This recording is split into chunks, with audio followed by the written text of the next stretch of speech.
She had exactly 5 seconds to choose. Apologize on her knees and scrub the stain with her bare hands, or step into that ring with his enforcer. Katie Duncan should have been terrified. Any rational person would have been. But standing there in that cathedral of crystal chandeliers and cold marble, surrounded by men in tailored suits who wore violence like cologne, all she could think was how badly she wanted to shatter Gu Hyojun's perfect, ruthless composure. They say revenge is a dish best served cold. What they don't tell you is that sometimes it requires a right hook and an uppercut to really make your point. Sometimes justice doesn't knock politely. It breaks down the door with bloodied knuckles and a score to settle. This is the story of Katie Duncan, a woman who went from serving champagne to the most dangerous people in Los Angeles, to becoming the one thing a Korean mafia boss never saw coming. A woman who refused to break, even when breaking would have been easier. Welcome back, my fierce hearts and midnight dreamers. Before we dive in, make sure you're subscribed. Hit that like button, and tell me where you're watching from.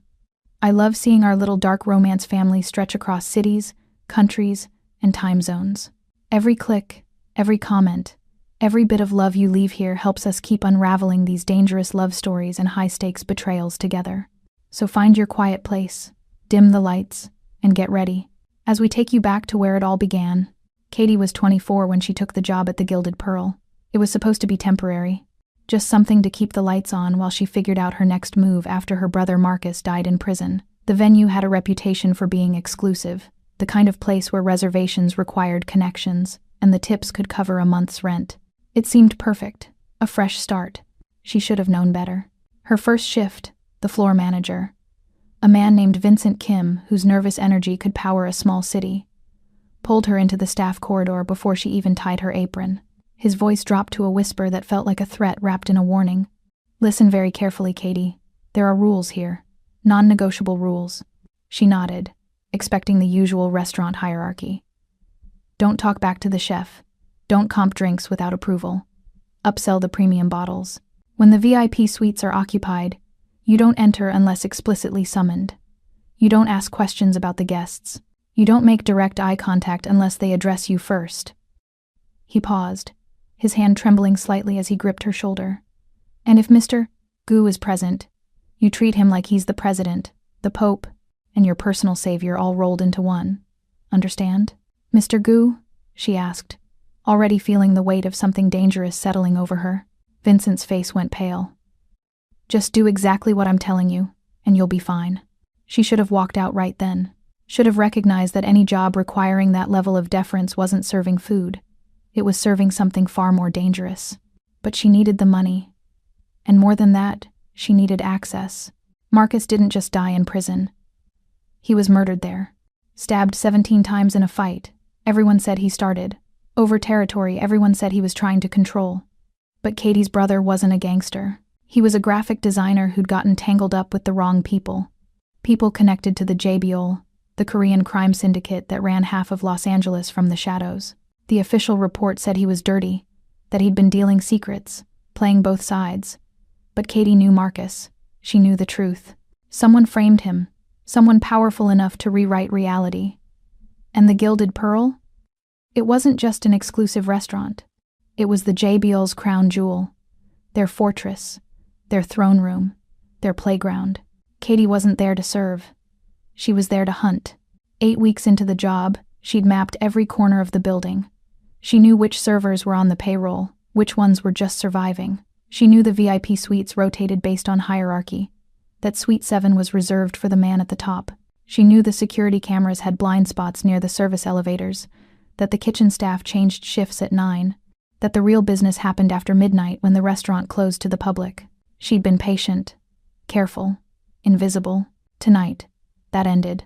Suite 7 glowed with amber light when she pushed through the heavy double doors. A tray of premium bottles balanced on her palm. The room was a study in controlled opulence. Dark wood paneling, leather seats, the color of dried blood, a crystal chandelier that cast fractured light across the faces of men who wore their violence like bespoke suits.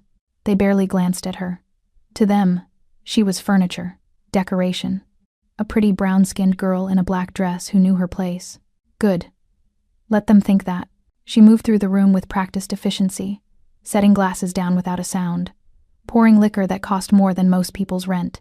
Her hands were steady. Her expression was serene. Inside, her heart was a clenched fist. Because there, at the head of the table, sat Gu Hyojun. She'd seen photographs, security footage, blurry images captured by people who didn't live long enough to take better ones. But nothing prepared her for the reality of him. He was beautiful in the way sharp things are beautiful. Elegant and deadly. His suit was charcoal gray, cut so perfectly it looked painted on. His hair was pushed back from a face that could have belonged to a CEO or a movie star. All clean lines and sharp angles. But it was his eyes that stopped her breath. Dark, calculating, utterly devoid of mercy. This was the man who ran the JBL's West Coast operations. The man whose signature appeared on contracts that destroyed lives. The man who held the answers about what really happened to Marcus. He was speaking to someone across the table, his voice low and controlled, when Katie moved closer with the final bottle. A vintage soju sealed with gold leaf, the kind reserved for closing deals or celebrating victories. She'd practiced this moment in her tiny apartment, had rehearsed the angle, the timing, the exact pressure needed to make it look like an accident. The bottle slipped from her tray. Time crystallized. She watched the glass tumble through the air, saw the golden liquid arc like a promise, felt the cold splash hit her hands a split second before it drenched Gu Hyojun's chest. The room went silent. Not the kind of silence that comes from surprise. The kind that comes right before an execution. The soju spread across his shirt like a stain on silk, dark and damning.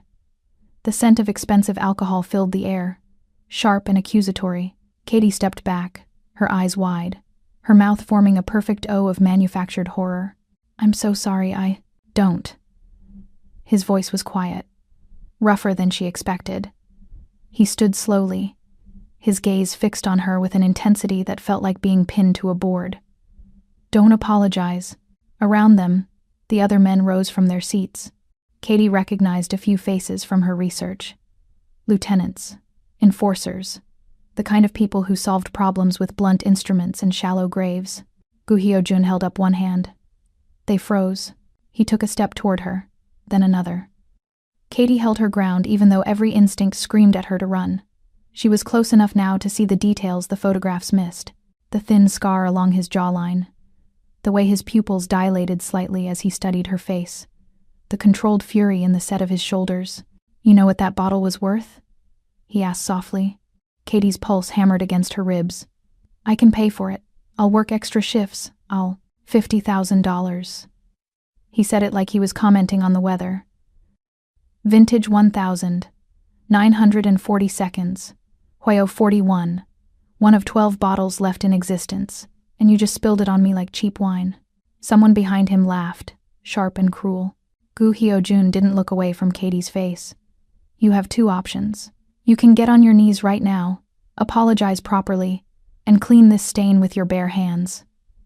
He gestured to his ruined shirt, his expression unreadable. "Or you can step into the ring downstairs and face my man, Yongho." 5 seconds to choose. The room held its breath. Katie should have been terrified. Should have been calculating how fast she could run, which exit was closest, whether she'd make it to her car before they caught her. But standing there with 50 pairs of eyes on her back and Gu Hyojun's dark gaze burning into her face, all she felt was the cold, clarifying rage she'd been carrying since the day they told her Marcus was dead. This man thought she was nothing. Thought she was disposable. He had no idea what he'd just challenged. "I'll take the fight," she said. The words dropped into the silence like stones into still water. Someone gasped. Someone else swore. Gu Hyojun's expression didn't change, but something flickered in his eyes. Surprise, maybe, or the first spark of interest. "You're certain?" he asked. Katie lifted her chin, met his gaze with all the defiance she'd been hiding for 8 weeks. "I'm certain." For a long moment, he simply looked at her. Really looked, like he was seeing her for the first time. His gaze traveled down her face, her neck, her shoulders, cataloging details with an intensity that felt invasive and intimate all at once. Then he smiled. It was a terrible smile, beautiful and cold. "Downstairs," he said. 10 minutes. Don't make me wait." He turned and walked toward the door, the other men parting before him like water. Katie stood alone in the center of the room, her hands shaking now that the adrenaline was catching up, her heart slamming against her ribs. She'd done it. She'd gotten his attention. Now she just had to survive what came next. The lower level of the Gilded Pearl wasn't on any official blueprint. Katie had discovered it 3 weeks into her employment, following a lieutenant through a service door that led to a descending staircase instead of the parking garage. She'd memorized the route, marked the cameras, noted the security protocols, but she'd never been inside. The room they led her to was a perversion of elegance. The floors were polished concrete, dark enough to hide bloodstains. The walls were exposed brick, industrial and brutal, but hanging from the ceiling were those same crystal chandeliers, casting soft golden light across the space like a blessing over a slaughterhouse. In the center sat a raised platform. Not a boxing ring, not quite an MMA cage, but something in between. Padded mats, no ropes, surrounded by a low barrier that wouldn't stop anyone from falling but would make climbing out humiliating. Men lined the walls, drinks in hand, money already changing hands as they placed their bets.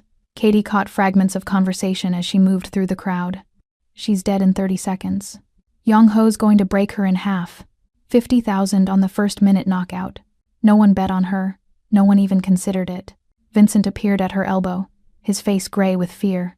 Katie, you can still apologize. Mr. Gu would accept. I'm not apologizing. You don't understand what you're doing. Young-ho has killed people in this ring. Killed them. This isn't a game. This isn't. I know exactly what this is. She turned to face him, and something in her expression made him step back. Where do I change? He pointed to a side door with a trembling hand. The changing room was small, clinical. Someone had left workout clothes on the bench. Black compression shorts. A sports bra. Hand wraps. Katie stripped out of her uniform with mechanical precision, her mind already shifting into the space she hadn't occupied in 5 years. The space where Katie Duncan the waitress didn't exist.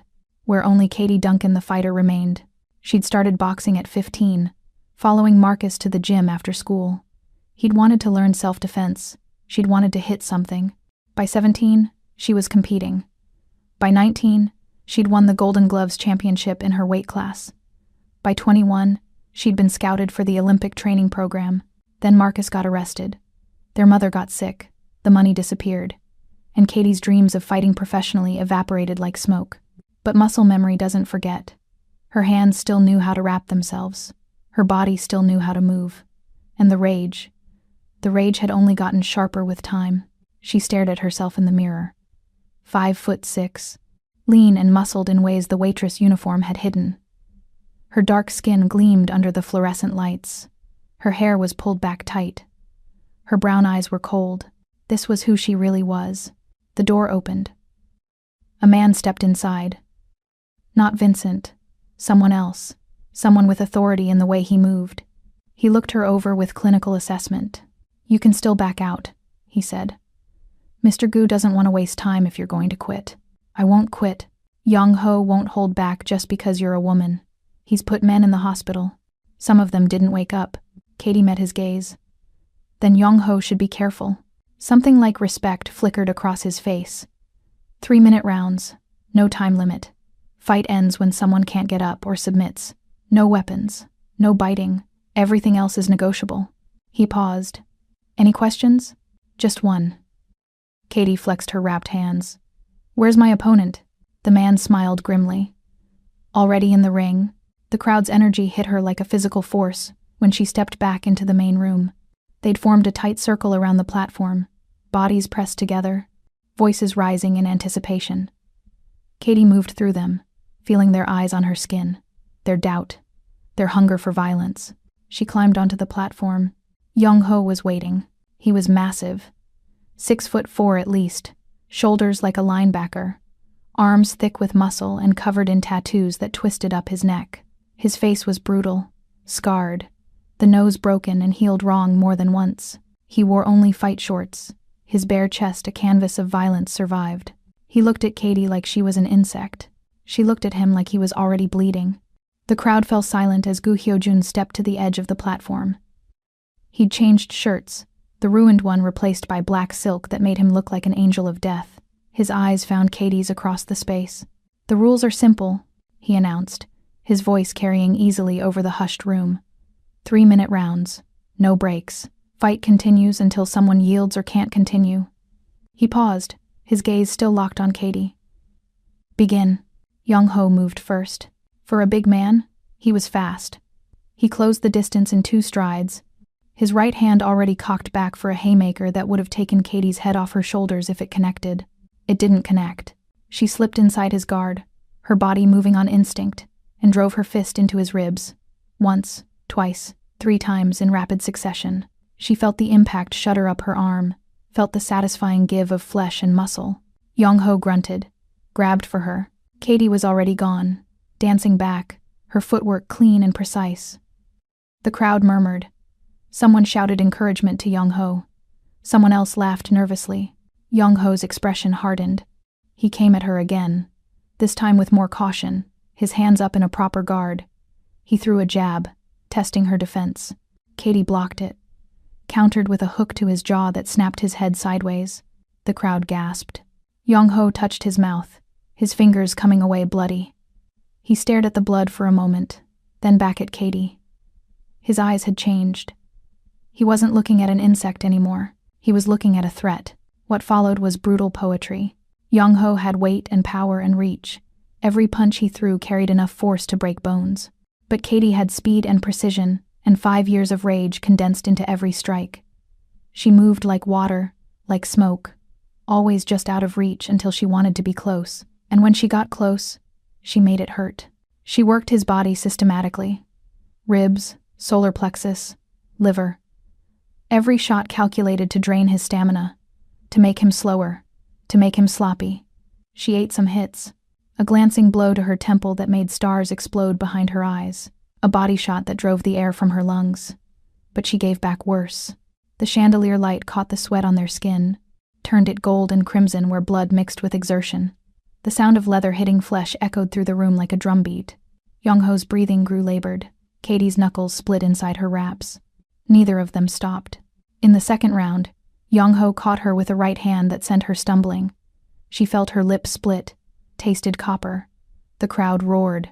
Young-ho pressed his advantage, throwing combinations that forced Katie back toward the edge of the platform. She let him think he was winning. Let him commit his weight forward. Then she exploded upward with an uppercut that started at her hips and traveled through her shoulder and snapped Young-ho's head back so hard his mouthguard flew out. He staggered, blinked. Katie didn't give him time to recover. She unleashed everything. Left hook to the temple, right cross to the jaw, another hook to the body. Young-ho's guard crumbled. His legs wobbled. She saw the exact moment his consciousness flickered, that split second where the lights dimmed behind his eyes. Her final combination was textbook perfect. Jab to set up the distance, cross to rotate his chin, hook to turn off the lights. Young-ho collapsed. Not fell. Collapsed. His legs gave out completely, and he dropped to the mat like a puppet with cut strings. His eyes rolled back. His massive body went limp. Silence crashed over the room. Katie stood over him, her chest heaving, her hands trembling with adrenaline, blood dripping from her split knuckles onto the mat. She was a vision of controlled violence, beautiful and terrible and utterly unbreakable. Slowly, she raised her eyes to find Gu Hyojun. He hadn't moved from his position at the edge of the platform, hadn't flinched, hadn't looked away.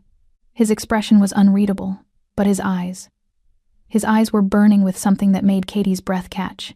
Not anger, fascination, hunger, something darker than desire and more dangerous than respect. He was looking at her like he'd just discovered a new species, like he was already imagining all the ways to possess it. The crowd erupted. Men shouted, some in outrage, some in disbelief. Money changed hands frantically. Someone was screaming about fixed fights. Someone else was calling for a rematch. Gu Hyojun raised one hand. Instant silence.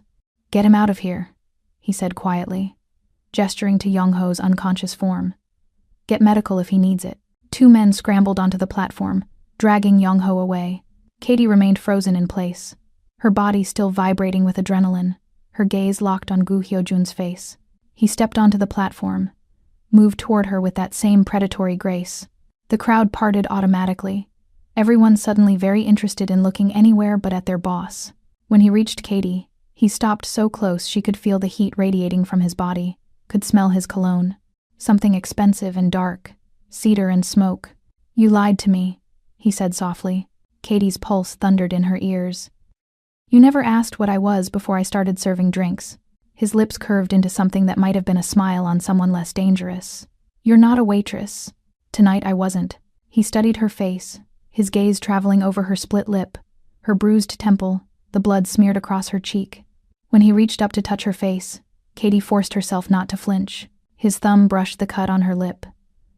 The touch was gentle. Shockingly gentle for a man who'd just watched her destroy his enforcer. Who are you? He asked. Katie held his gaze. Let him see the truth in her eyes. Not the whole truth. Not yet, but enough to intrigue him. Enough to make him want more. Someone who doesn't apologize, she said. Gu Hyojun's smile widened. Good. I hate apologies. He dropped his hand but didn't step back. Come with me. We need to talk. It wasn't a request. Katie glanced at the crowd, at the men watching with barely concealed hostility, at Vincent hovering near the stairs looking like he might pass out. When she looked back at Gu Hyojun, his expression had hardened into something absolute. They won't touch you, he said, answering the question she hadn't asked. From this moment forward, you're under my protection. Anyone who harms you answers to me. The words hung in the air like a declaration. Like a brand. Katie nodded slowly. Gu Hyojun turned and walked toward the stairs. After a moment, Katie followed, her legs shaking now that the adrenaline was fading, her knuckles throbbing, her entire body starting to register the damage she'd taken. But as she climbed those stairs behind him, moving from the underground arena into the dim corridors of the Gilded Pearl, one thought echoed through her mind. She'd done it. She'd gotten close to Gu Hyojun. Now came the dangerous part. Now came the lies, the manipulation, the careful performance of being exactly what he needed while hiding what she really wanted. Now came the moment she had to decide. Was she hunting him, or was he already hunting her? The penthouse occupied the entire top floor of a building that didn't officially exist. Katie registered details as they ascended in the private elevator. No buttons on the panel. Biometric scanner. Security cameras in every corner. The doors opened directly into Gu Hyojun's personal space. She'd expected opulence. What she got was something more complicated. The main room stretched out in shadows and selective light. Floor-to-ceiling windows overlooked the city, Los Angeles glittering like scattered diamonds against black velvet. The furniture was minimal. Dark leather, sharp angles, nothing soft or welcoming. But the art on the walls was masterwork. Original pieces that belonged in museums. A Rothko, a Basquiat, something that might have been a stolen Caravaggio. The contrast was deliberate. Beauty surrounded by darkness, elegance wrapped in threat. Sit. Gu Hyojun gestured to the leather sofa near the windows. I'll get ice. Katie remained standing, her body still on high alert despite the exhaustion creeping through her muscles. She watched him move through the space, disappearing into what she assumed was a kitchen. His movements were fluid, controlled. No wasted motion, no hesitation. When he returned, he carried a first aid kit and a crystal tumbler filled with amber liquid. Drink this first. He handed her the glass. Whiskey. It'll help with the pain. Katie accepted it, but didn't drink immediately. What is this? What is what? This. She gestured at the room, at him, at the surreal situation of sitting in a crime lord's penthouse after beating his enforcer unconscious. You should be furious. You should be making me disappear for humiliating your man. Gu Hyojun settled into the chair across from her, his expression unreadable in the dim light. You think Young-ho was humiliated? I knocked him out in front of your entire organization. You beat him in a fair fight. There's no shame in losing to someone better. He tilted his head, studying her. The shame would have been refusing the challenge. Running away. You didn't run. Katie finally took a sip of the whiskey. It burned down her throat, smooth and expensive. I'm still not sure why you're being reasonable about this. Reasonable? His laugh was soft and dark. Katie. It is Katie, yes? I'm many things, but reasonable isn't one of them. I'm interested. There's a difference. Interested in what? In why a woman with your skills was serving drinks in my restaurant. In what you're really doing here. In why you'd deliberately spill a $50,000 bottle on me just to get my attention. He leaned forward, his elbows on his knees, his gaze pinning her in place.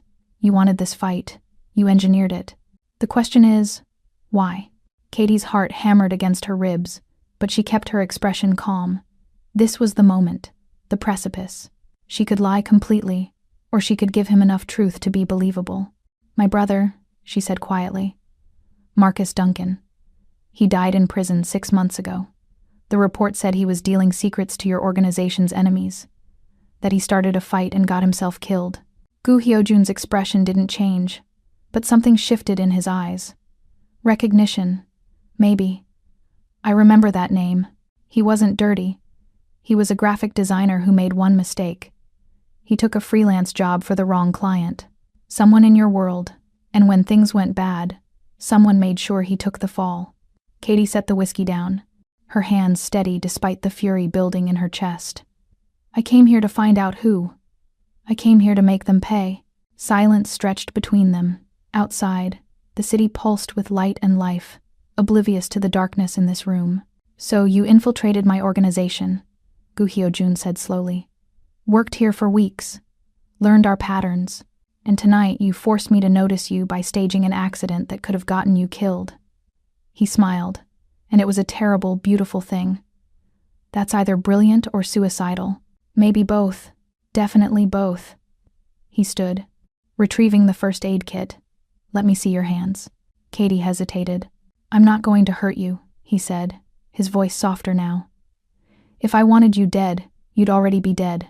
Now give me your hands." She extended them slowly. Her knuckles were split, blood dried around the wounds, bruises already forming. Gu Hyojun knelt in front of her, actually knelt, putting himself at her level, and began unwrapping the hand wraps with surprising gentleness. "Your brother was caught in something he didn't understand," he said, his attention focused on cleaning her wounds. "The client he worked for was trying to launder money through fake design contracts. When we discovered it, we shut the operation down. Your brother was questioned. Released. We had no interest in an innocent civilian." Katie's breath caught. "Then who?" "Someone wanted him silenced. Someone with access to our records, who could manipulate the narrative." He dabbed antiseptic on her knuckles. Katie hissed at the sting. "I didn't order his death, but I can't say the same for everyone in my organization. Do you know who did it?" Gu Hyojun was quiet for a long moment, his fingers working carefully to bandage her hands. When he finally looked up, his expression was raw, in a way that made Katie's pulse stutter. "I have suspicions," he said, "but no proof. And in my world, accusations without proof are just suicide notes." "Then help me find proof." He laughed, sharp and bitter. "Why would I do that? You just told me you infiltrated my organization with the intent to destroy someone in it. I should have you eliminated as a security risk, but you won't." "No." His thumb traced the edge of her bandaged palm. "I won't." "Do you know why?" Katie shook her head, not trusting her voice. "Because I need someone exactly like you." He stood, creating distance between them, and walked to the windows. His silhouette was sharp against the city lights. "I'm trapped, Katie. I've been trapped since I was 22 years old, and every year the chains get tighter. I don't understand." He turned to face her. "My mother, Madame Park. She runs the JBL. I'm just her puppet, her attack dog, her pretty face for the Americans, and she keeps me on a very short leash." The name sent ice through Katie's veins. Madame Park. Even she'd heard whispers about the woman, rumors of ruthlessness that made her son look merciful by comparison. "She controls me through blackmail," Gu Hyojun continued, his voice flat, emotionless. "Medical records, documents with my signature, evidence that I euthanized my own father when he was dying of cancer." Katie's breath stopped. "He was suffering?" Gu Hyojun said, and for the first time she heard real pain in his voice.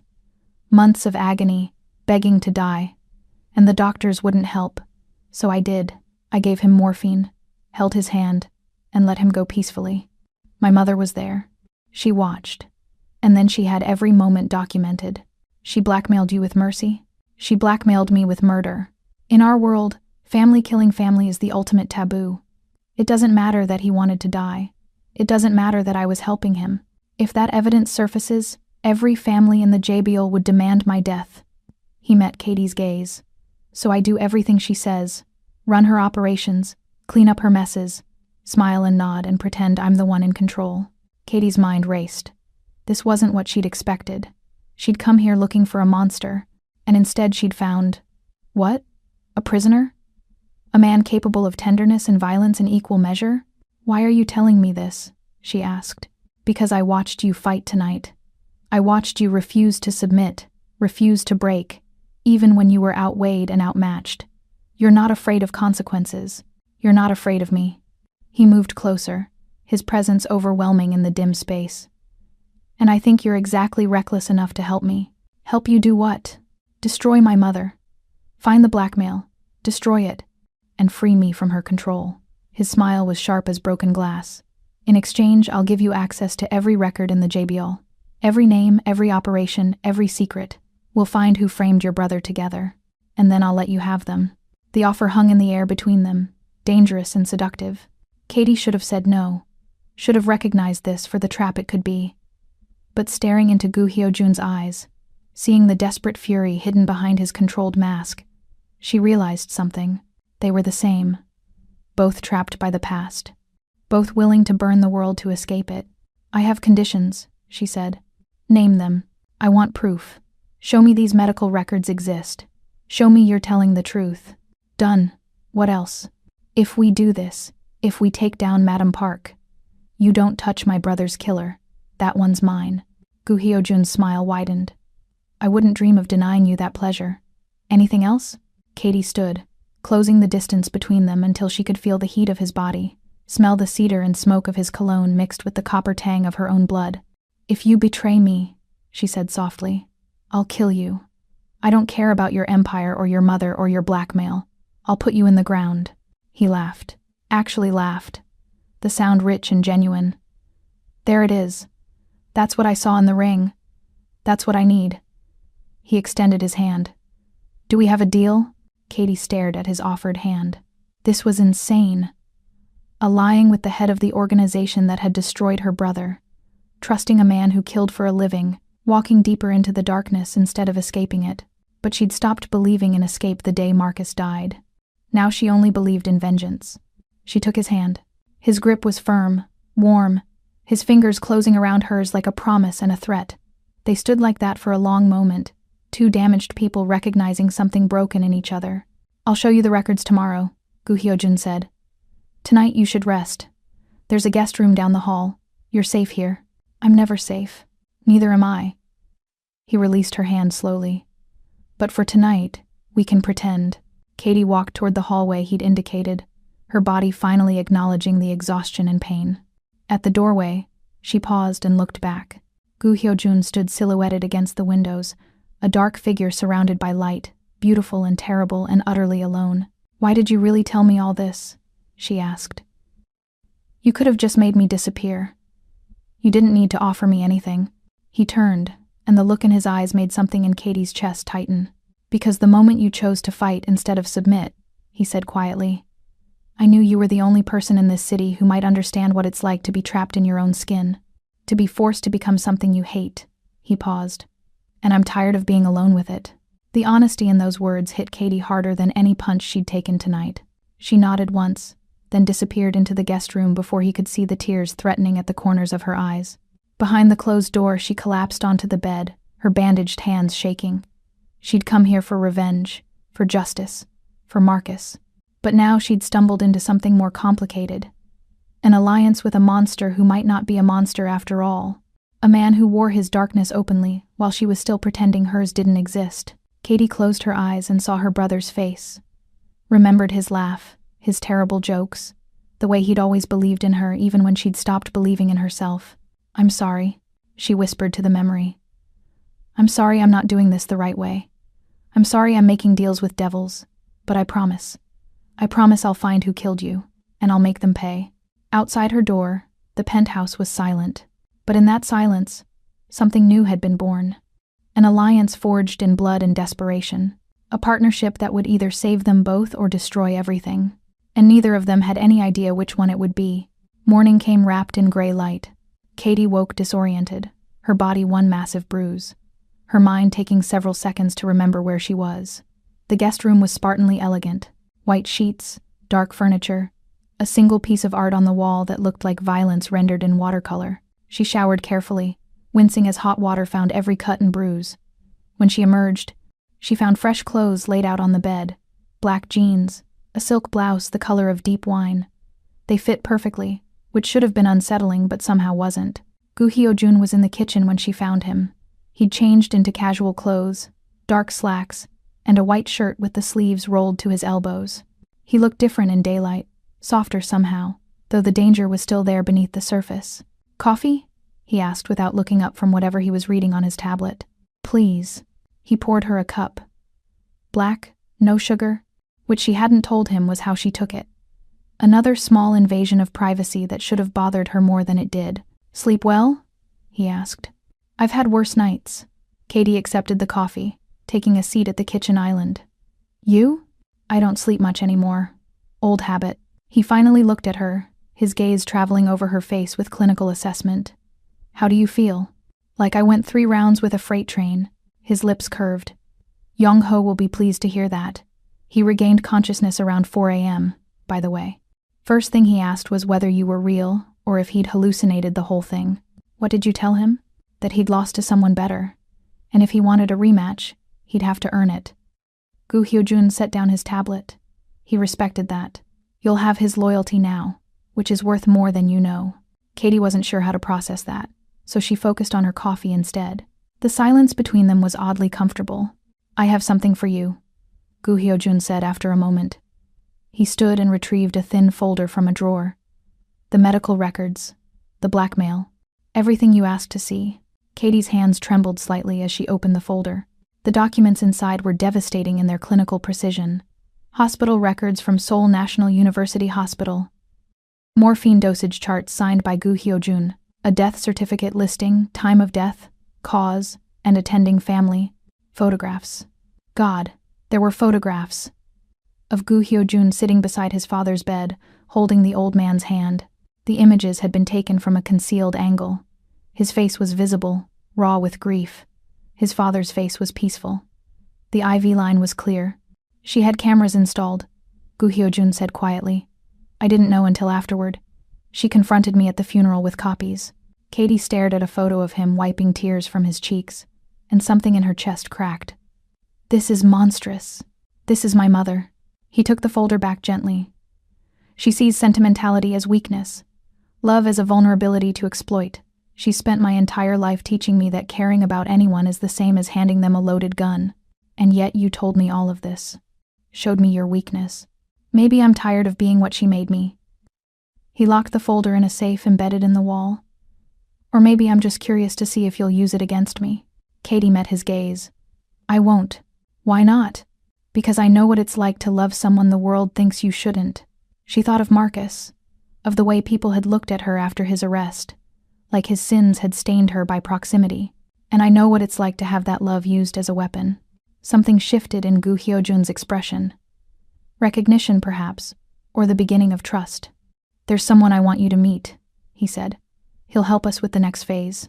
The man who arrived an hour later was not what Katie expected. He was white, early 40s, with the kind of expensive casual style that screamed old money.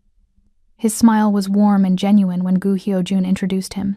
"Katie, this is Elias Thorne, my legal consultant and one of the few people in this organization I actually trust." Elias extended his hand. His grip was firm, professional. "It's a pleasure. I've heard remarkable things about last night's bout. Young-ho is something of a legend, and from what I understand, you made quite the impression." Katie shook his hand, automatically cataloging details. Expensive watch, manicured nails, a slight tan line on his ring finger. Married, or recently divorced. His eyes were kind, but there was an intelligence behind them that suggested he didn't miss much. "Elias handles the legitimate side of our operations," Gu Hyojun explained.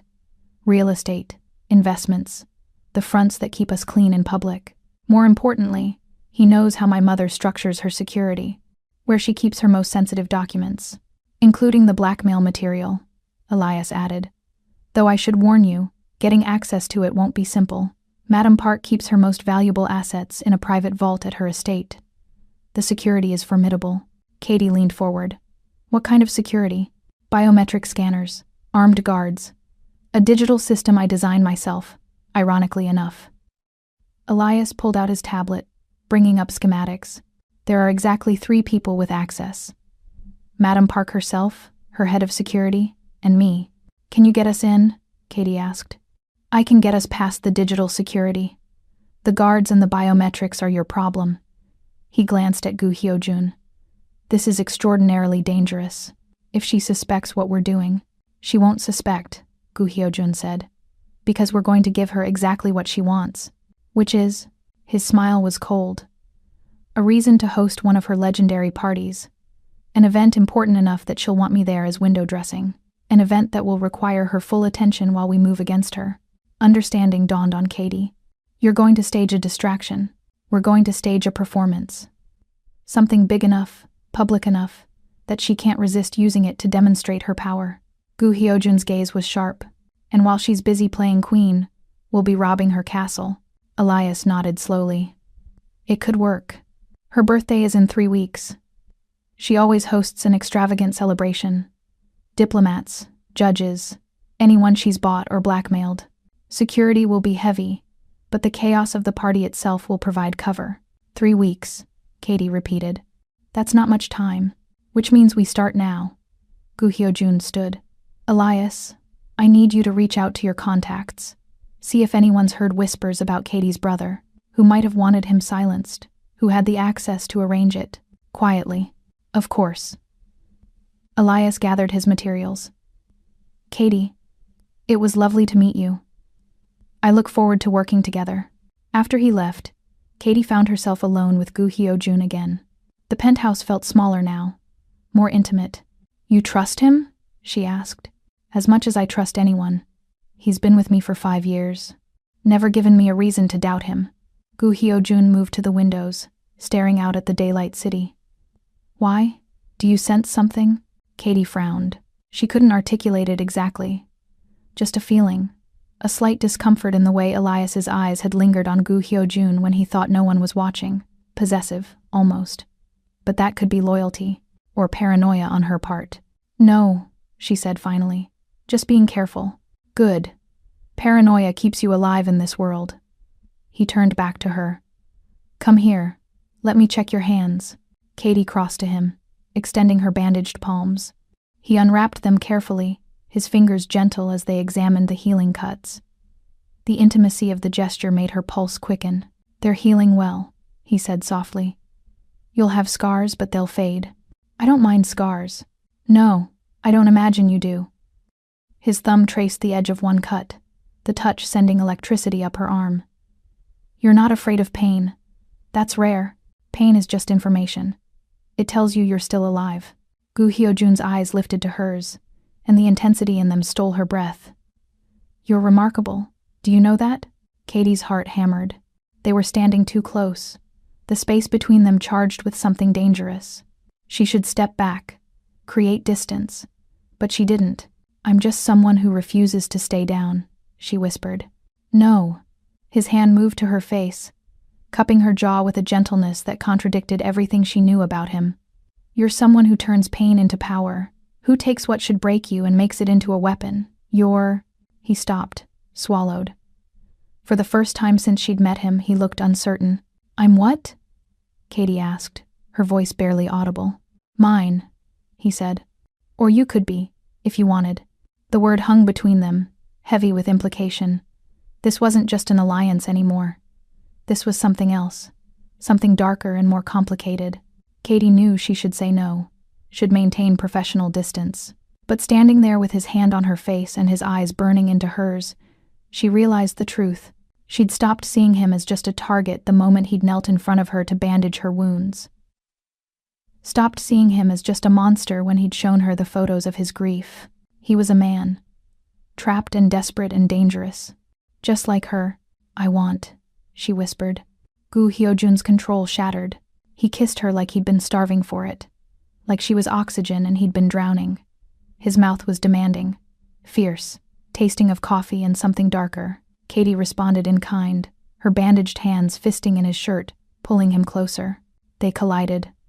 All heat and desperate need, and months of isolation, finally finding release.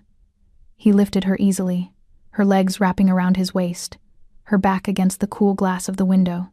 The city stretched out behind them, oblivious to the fire burning in this penthouse.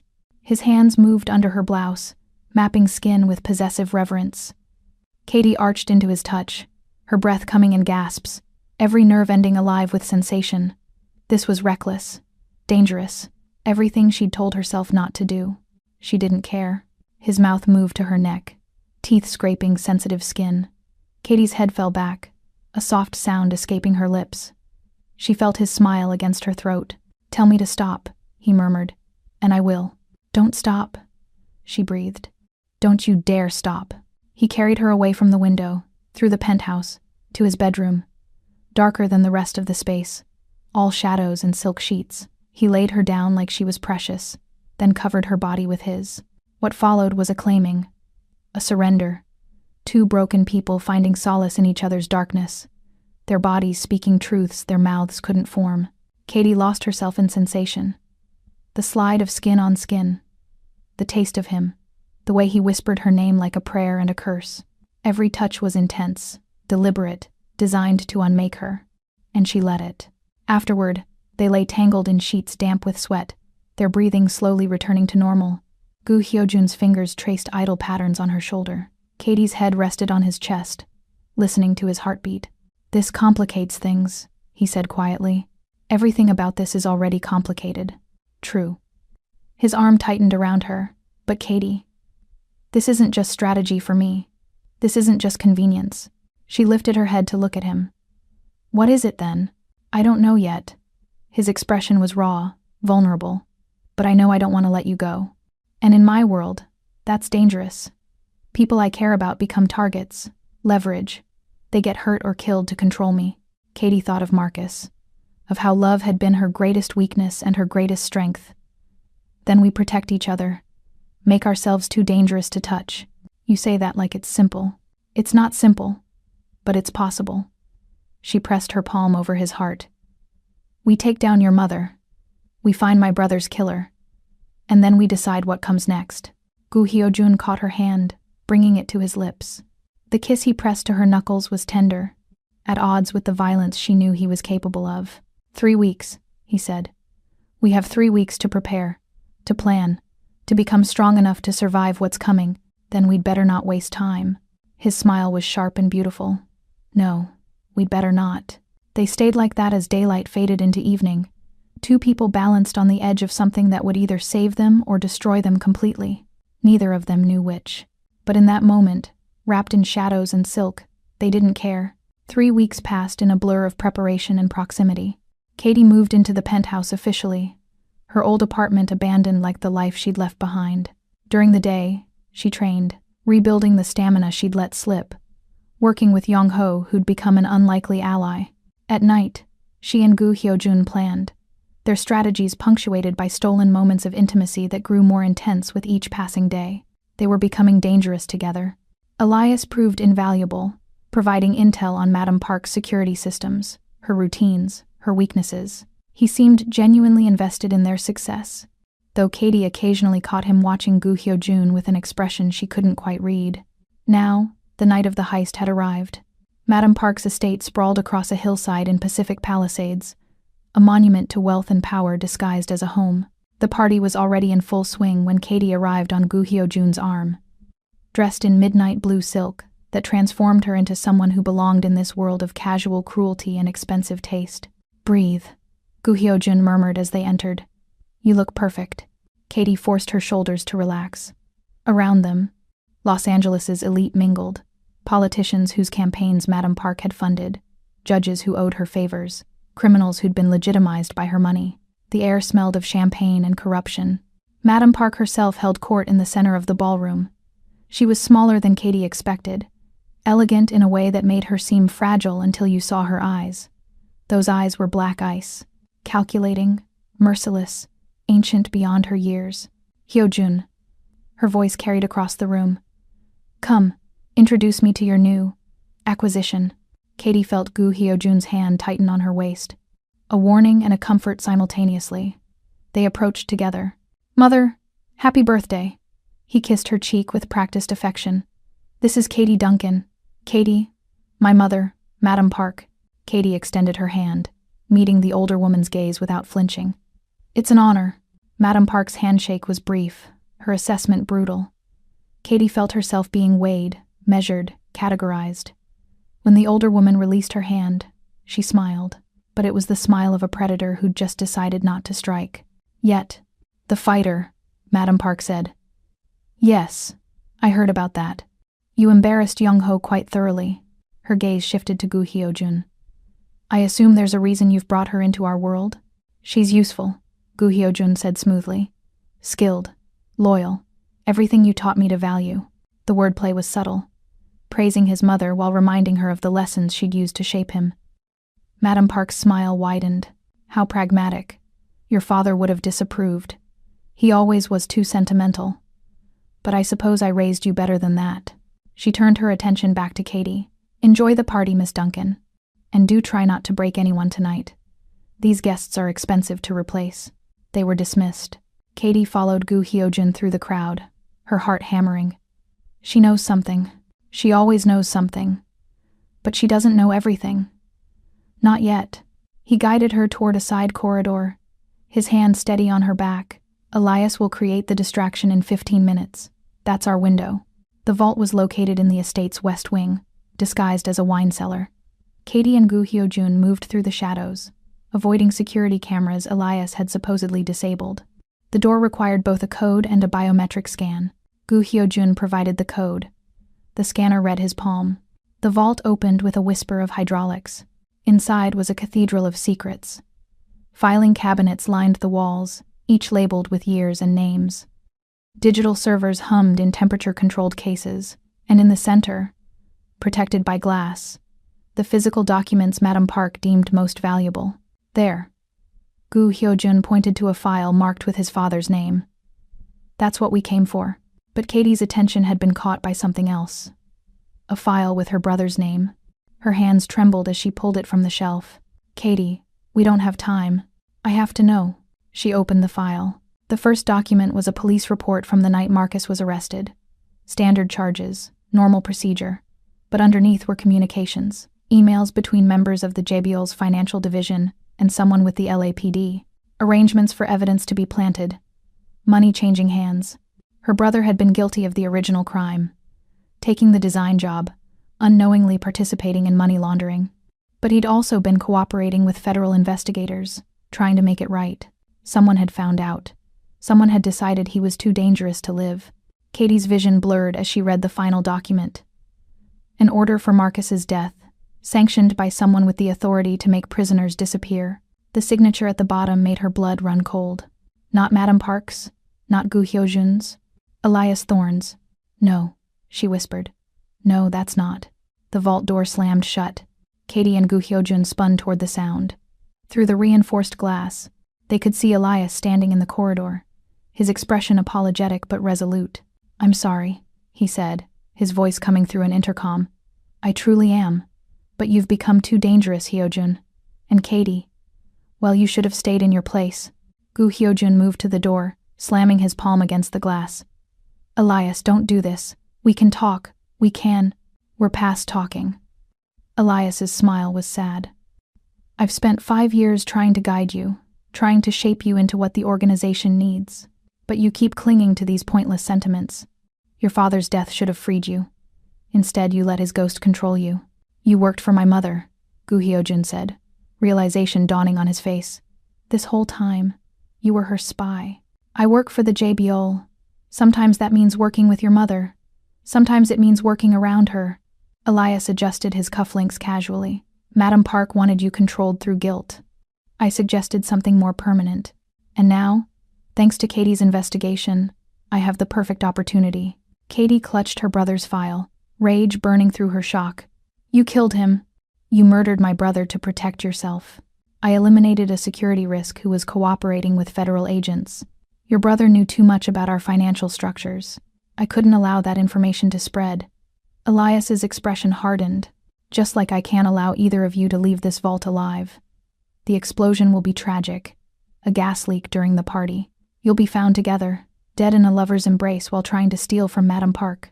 How poetic. He turned to leave. Wait. Gu Hyojun's voice was desperate. Elias, please. If you ever cared about me at all. I did care. Elias looked back, and for a moment his mask slipped, revealing something raw and complicated beneath. I still do. That's why this hurts. But you left me no choice. Then he was gone. Katie and Gu Hyojun stared at each other in the sudden silence. The vault was sealed. The air recycling system had been shut off. She could already feel the atmosphere growing stale. He's going to kill everyone at the party, Katie said. A gas explosion would take out the whole wing. No. Gu Hyojun pulled out his phone. No signal. The vault blocked everything. He moved to the servers, his fingers flying over keyboards. There has to be an emergency override. A way to… Katie grabbed his shoulder. Stop. We don't have time to stop. If we don't… Look at me. She turned him to face her. His eyes were wild with panic, with the same helpless terror he must have felt watching his father die. We're not going to panic. We're going to think. What are we standing in right now?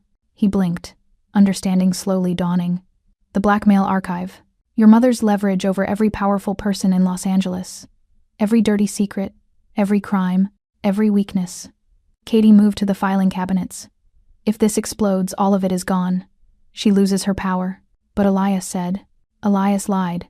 He's not going to blow up the vault. He's going to blow up the party, frame us for attempted theft, and take this information for himself. Katie pulled drawers open, scanning contents. Which means the emergency exit is still active. We just need to find it. They worked together, searching frantically. Every vault had a failsafe. Even Madame Park wouldn't trap herself in her own archive. Behind a panel labeled Fire Suppression, they found it. A manual override that would unlock the door from inside. Gu Hyojun pulled the lever. The vault door hissed open. They ran. The explosion came as they reached the main corridor. Not in the vault. In the ballroom. Exactly as Katie had predicted. The sound was massive, concussive, followed immediately by screams. They burst back into the estate's public areas to find chaos. Flames licked up one wall. Guests stumbled toward exits, some injured, all terrified. Security was mobilizing, trying to contain the damage. And standing near the main entrance, watching the pandemonium with cold satisfaction, was Elias Thorne. Katie didn't think, didn't calculate, didn't plan. She just moved. She crossed the room in seconds, her body remembering every hour of training, every fight, every moment of rage she'd been carrying since Marcus died. Elias turned toward her, surprise flashing across his face. Too late. Katie's first punch broke his nose. Her second drove into his solar plexus, doubling him over. The third was an uppercut that sent him sprawling backward onto the marble floor. You killed him, she said, her voice barely human. You killed my brother and you framed him. And you made me think. She couldn't finish. The words were choked by fury too large for language. Elias spit blood, trying to rise. He was weak. Just like Hyojun is weak. Just like… Katie kicked him in the ribs. Heard something crack. Didn't care. Katie. Gu Hyojun's voice cut through her rage. Katie, stop. We need him alive. Why? She rounded on him, tears streaming down her face. Why should he live when Marcus didn't? When he was going to murder you? Because my mother needs to see what he's done. Because we need his testimony to bring down everyone he was working with. Gu Hyojun moved to her side, his hand gentle on her shoulder. Because killing him quickly would be mercy, and he doesn't deserve mercy. Katie looked down at Elias. He was conscious, barely, his expensive suit ruined, his carefully constructed facade shattered.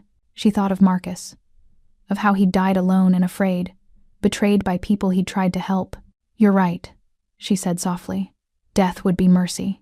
She stepped back, letting Gu Hyojun's security guards surround Elias. They hauled him to his feet roughly. Around them, the fire was being contained. Madame Park emerged from the smoke, her expression furious as she surveyed the damage.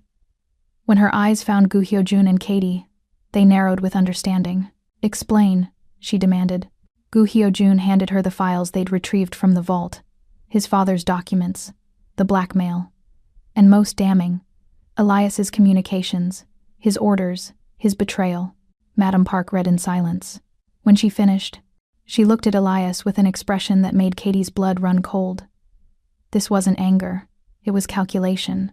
You tried to steal from me, Madame Park said quietly. Not money, not drugs. Something more valuable. Information. Control. Power. She stepped closer to Elias. And you used my son's weakness to do it. He is weak. Elias spat. He cares too much, feels too much. He's not fit to. Madam Park slapped him. Hard. The sound echoed through the damaged ballroom. My son is exactly what I made him to be, she said. Ruthless when necessary, controlled when beneficial, and loyal. Painfully, stupidly loyal. To me. She glanced at Gu Hyojun. Though perhaps I owe you an apology for testing that loyalty so harshly. Gu Hyojun stared at his mother. You're releasing me? Don't be dramatic. I'm acknowledging that my methods may have been counterproductive. The blackmail is yours. Do with it what you will. She turned her attention back to Elias. As for you, you've betrayed the JBL. There's only one punishment for that. She didn't need to elaborate. Everyone in the room knew what happened to traitors. Katie watched as they dragged Elias away. She should have felt satisfaction, victory, justice. Instead, she felt empty. Marcus was gone. Knowing who killed him didn't change that. Watching his murderer face punishment didn't bring him back. Gu Hyojun's hand found hers, squeezing gently. Let's go home, he said quietly. Katie nodded, unable to speak. They left Madam Park's estate as the sun began to rise, painting the sky in shades of blood and gold. The city stretched out below them, beautiful and brutal and utterly indifferent to the darkness they'd survived. In the car, Gu Hyojun held her while she finally broke down, sobs racking her body, grief and rage and exhaustion pouring out in waves. I'm sorry, she gasped. I'm sorry, I should be stronger. You're the strongest person I've ever met, he said fiercely. But even the strong need to break sometimes. I've got you. I'm not letting go. Katie clung to him.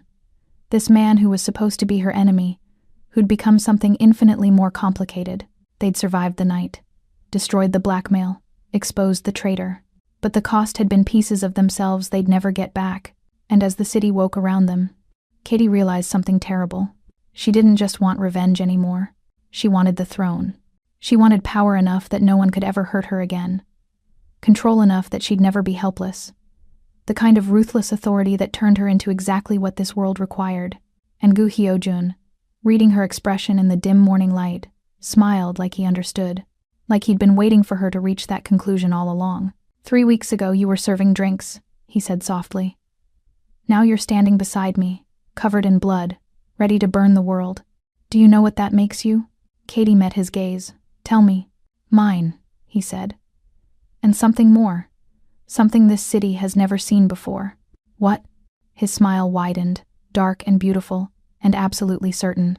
A queen, he said. The queen of the Shadow Clan.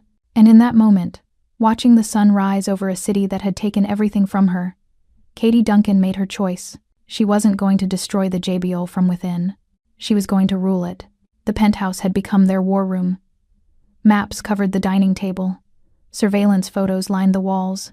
For 2 weeks, Katie and Gu Hyojun had dissected every transaction, every name, every thread in the JBL's web. And now, finally, Katie had found the spider. She stood at the window as dawn broke, her reflection ghostly in the glass. Behind her, Gu Hyojun slept. One of the few times she'd seen him truly rest. The man who'd seemed invincible that first night now curled toward her side of the bed, seeking her warmth even in sleep. It terrified her how much she cared. The file lay open on her lap. Elias Thorne's communications, carefully hidden in encrypted folders. Transaction records showing payments to prison guards.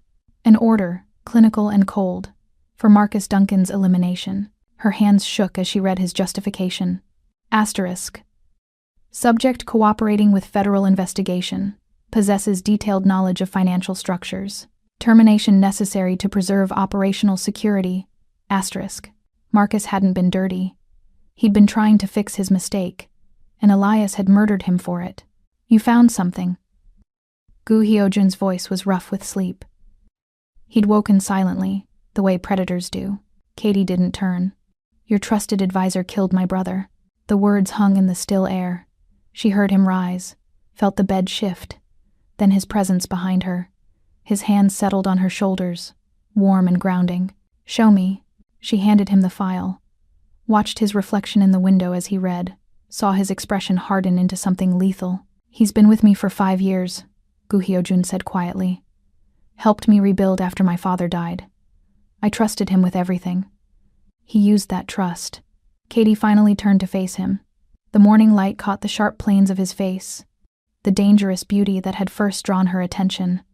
He's been reporting to your mother all along. Every move you made, every weakness you showed, she knew because of him. Gu Hyojun's jaw tightened. Then we use him the same way. Feed him false information about our plans for Madam Park. Let him think he's still trusted. And when the moment comes, his smile was cold as winter. Then I'll let you have him. Your brother. Your vengeance. Katie stood, closing the distance between them. She pressed her palm to his chest, feeling his heartbeat steady and strong beneath her hand. After we deal with your mother, that comes first. You don't have to. Yes, I do. She met his gaze. Because if we don't free you from her control, we'll never be safe. She'll always have that leverage, always have the power to destroy you. To destroy us, he corrected softly. His hand covered hers. You're part of this now. Part of me. She knows that. The weight of those words settled over Katie like a brand. She should have been afraid. Binding herself to a man like Gu Hyojun meant accepting the darkness that came with him. But staring into his eyes, seeing the raw need there, she felt only certainty. Then we burn her world down, Katie said. Together. The next 2 weeks were a performance worthy of an Oscar. Katie and Gu Hyojun played their parts perfectly. The crime lord and his deadly lover, preparing to overthrow a queen. They fed Elias carefully crafted lies, made him believe they planned to confront Madam Park at her annual charity gala, a public event where she'd be surrounded by witnesses and security. They showed him fake blueprints, discussed fictional escape routes, let him think he knew every detail. Meanwhile, their real plan took shape in whispers and stolen moments. Madam Park's true vulnerability wasn't at public events. It was in her private sanctuary, the estate in Pacific Palisades, where she kept her most precious assets. The blackmail archives, the financial records, the proof of every crime and betrayal she'd orchestrated over 30 years. She goes there every Sunday, Gu Hyojun explained, spreading reconnaissance photos across the table. Alone except for 2 guards, she reviews her files, makes her plans. It's the only time she's truly vulnerable. Katie studied the images. The estate was beautiful. Rolling grounds, classical architecture, gardens that belonged in magazines. It looked nothing like a fortress. That was the point. Security, cameras on the perimeter, motion sensors in the gardens. The guards are competent but not paranoid. They're protecting a woman in her own home, not a target. Gu Hyojun's finger traced the building's layout.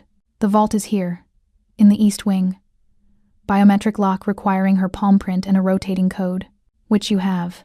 His smile was grim. Which I memorized years ago, watching over her shoulder like the dutiful son. She never knew I was preparing for this. Katie leaned closer, studying the approach vectors. Her arm brushed his, and even that casual contact sent electricity through her. 2 weeks of proximity had only intensified the pull between them. Every glance was weighted, every touch deliberate. We go in Saturday night, she said. Late, when she's asleep. We have maybe an hour before the guards do their rounds. And if something goes wrong, Katie met his gaze. Then we improvise.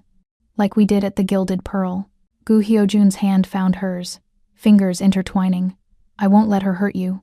I won't let her hurt you either. Katie squeezed his hand. That's the deal, remember? We protect each other. The moment stretched between them, intimate despite the war they were planning. Then Gu Hyojun pulled her close, his lips finding hers in a kiss that tasted of desperation and determination.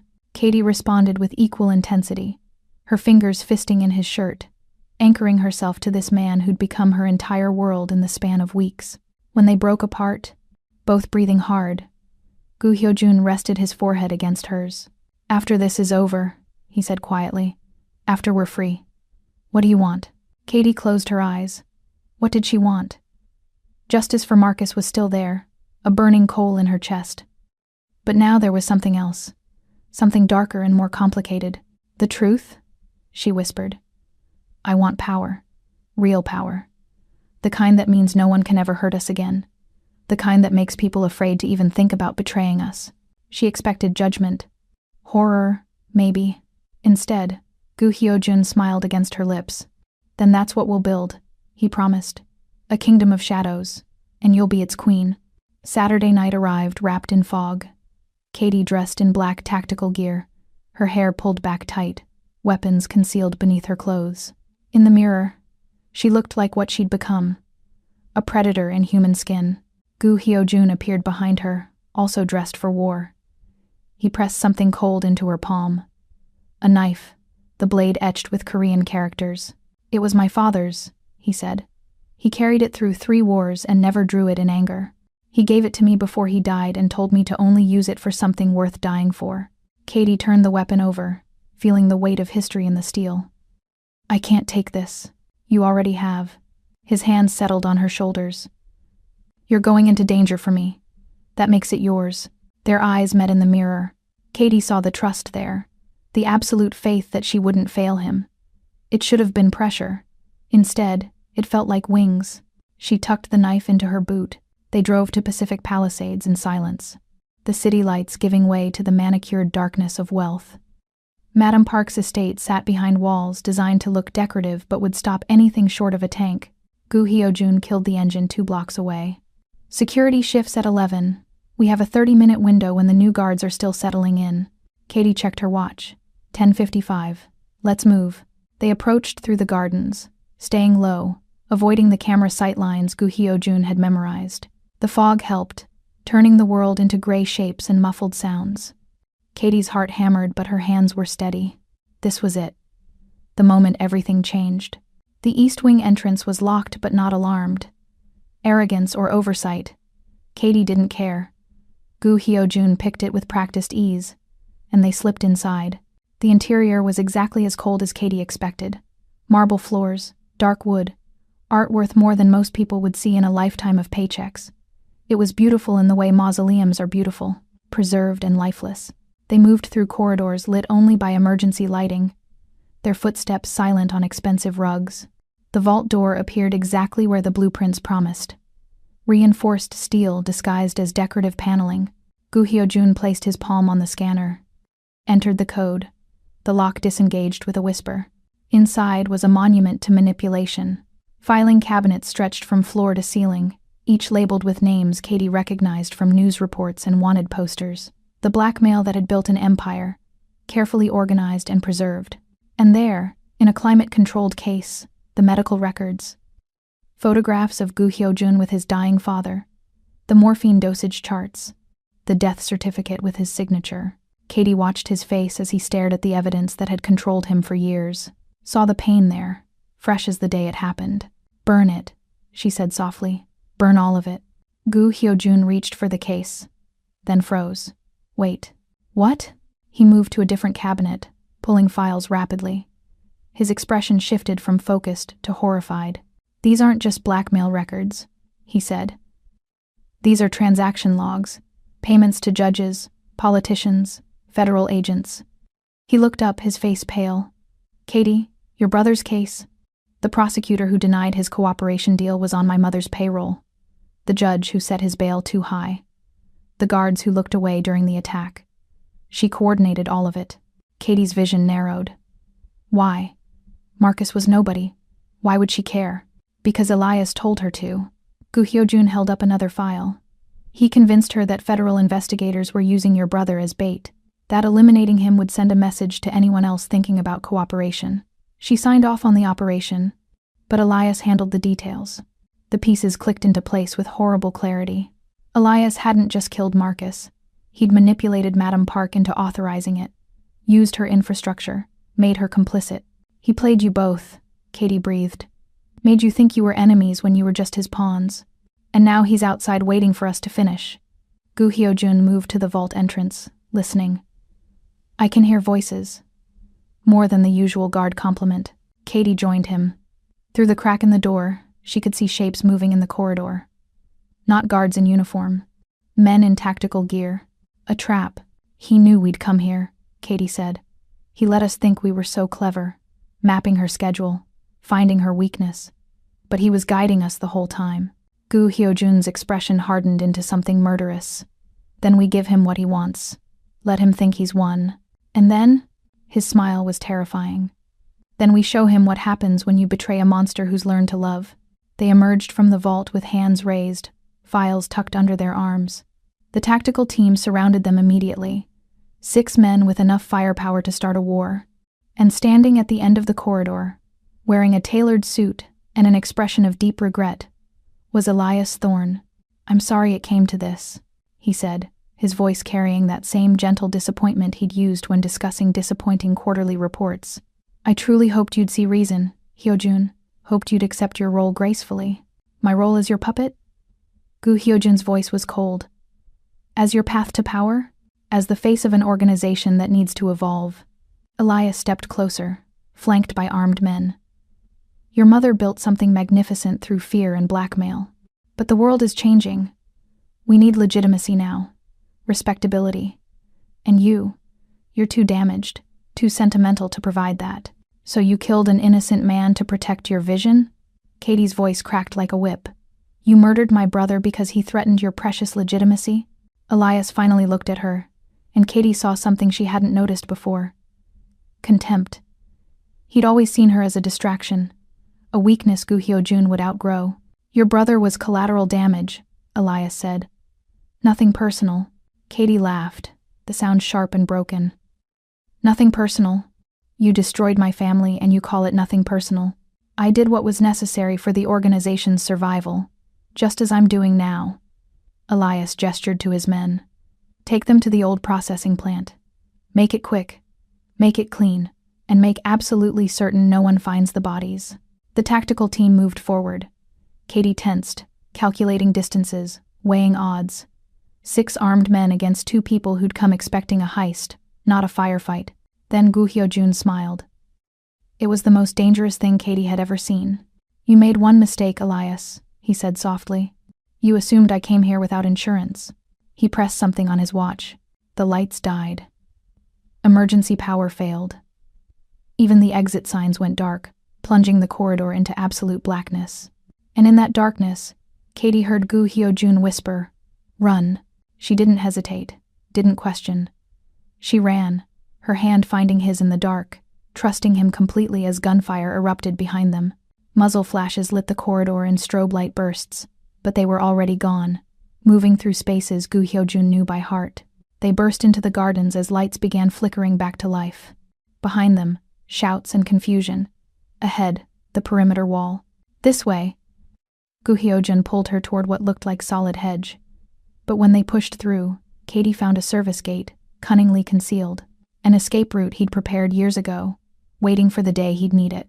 They emerged onto a side street where a car sat waiting, engine running. Not one of Gu Hyojun's usual luxury vehicles. This was anonymous, stolen probably, perfect for disappearing. Katie collapsed into the passenger seat, her heart trying to break free of her ribs. What the hell just happened? "I had Young-ho cut the power grid remotely," Gu Hyojun said, pulling into traffic with practiced calm. "Elias thinks he knows all my resources, but there are some loyalties he never suspected. Some people who remember what my father built and hate what my mother became. He's going to come after us. Yes, we can't go back to the penthouse. Can't access any of your properties.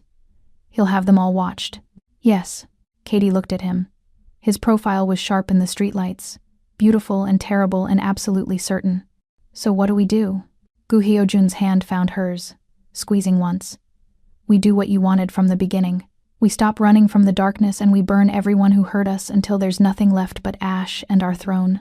His words should have frightened her. Instead, they ignited something fierce and primal in Katie's chest.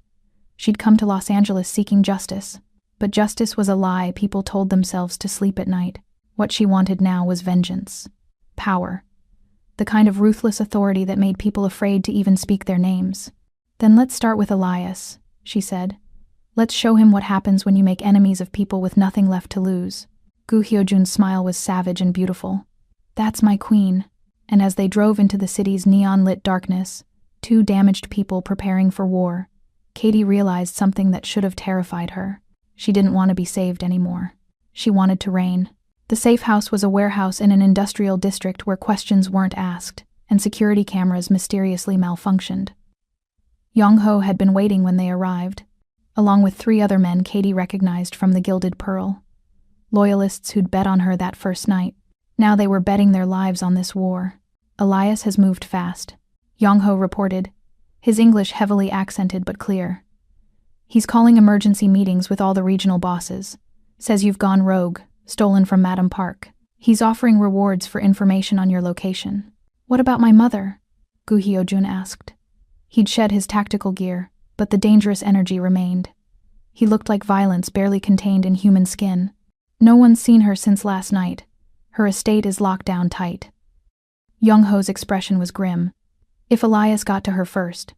"He didn't kill her," Katie interrupted. All eyes turned to her. "He needs her alive. She's his legitimacy, his connection to the old power structure. Without her blessing, half the organization won't follow him." Gu Hyojun nodded slowly.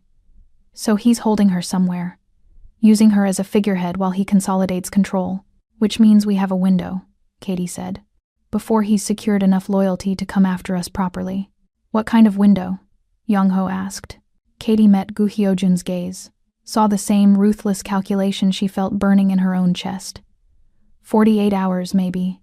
2 days to gather our own forces, strike before he expects it, and take back what's ours. "Ours?" One of the other men, a lean enforcer named June, spoke up. "No offense, Miss Duncan, but you've been with us for weeks. This is his empire, not."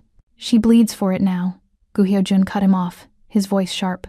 "She's fought for it, risked everything for it. That makes her as much a part of this organization as anyone in this room. More than most." He turned to Katie.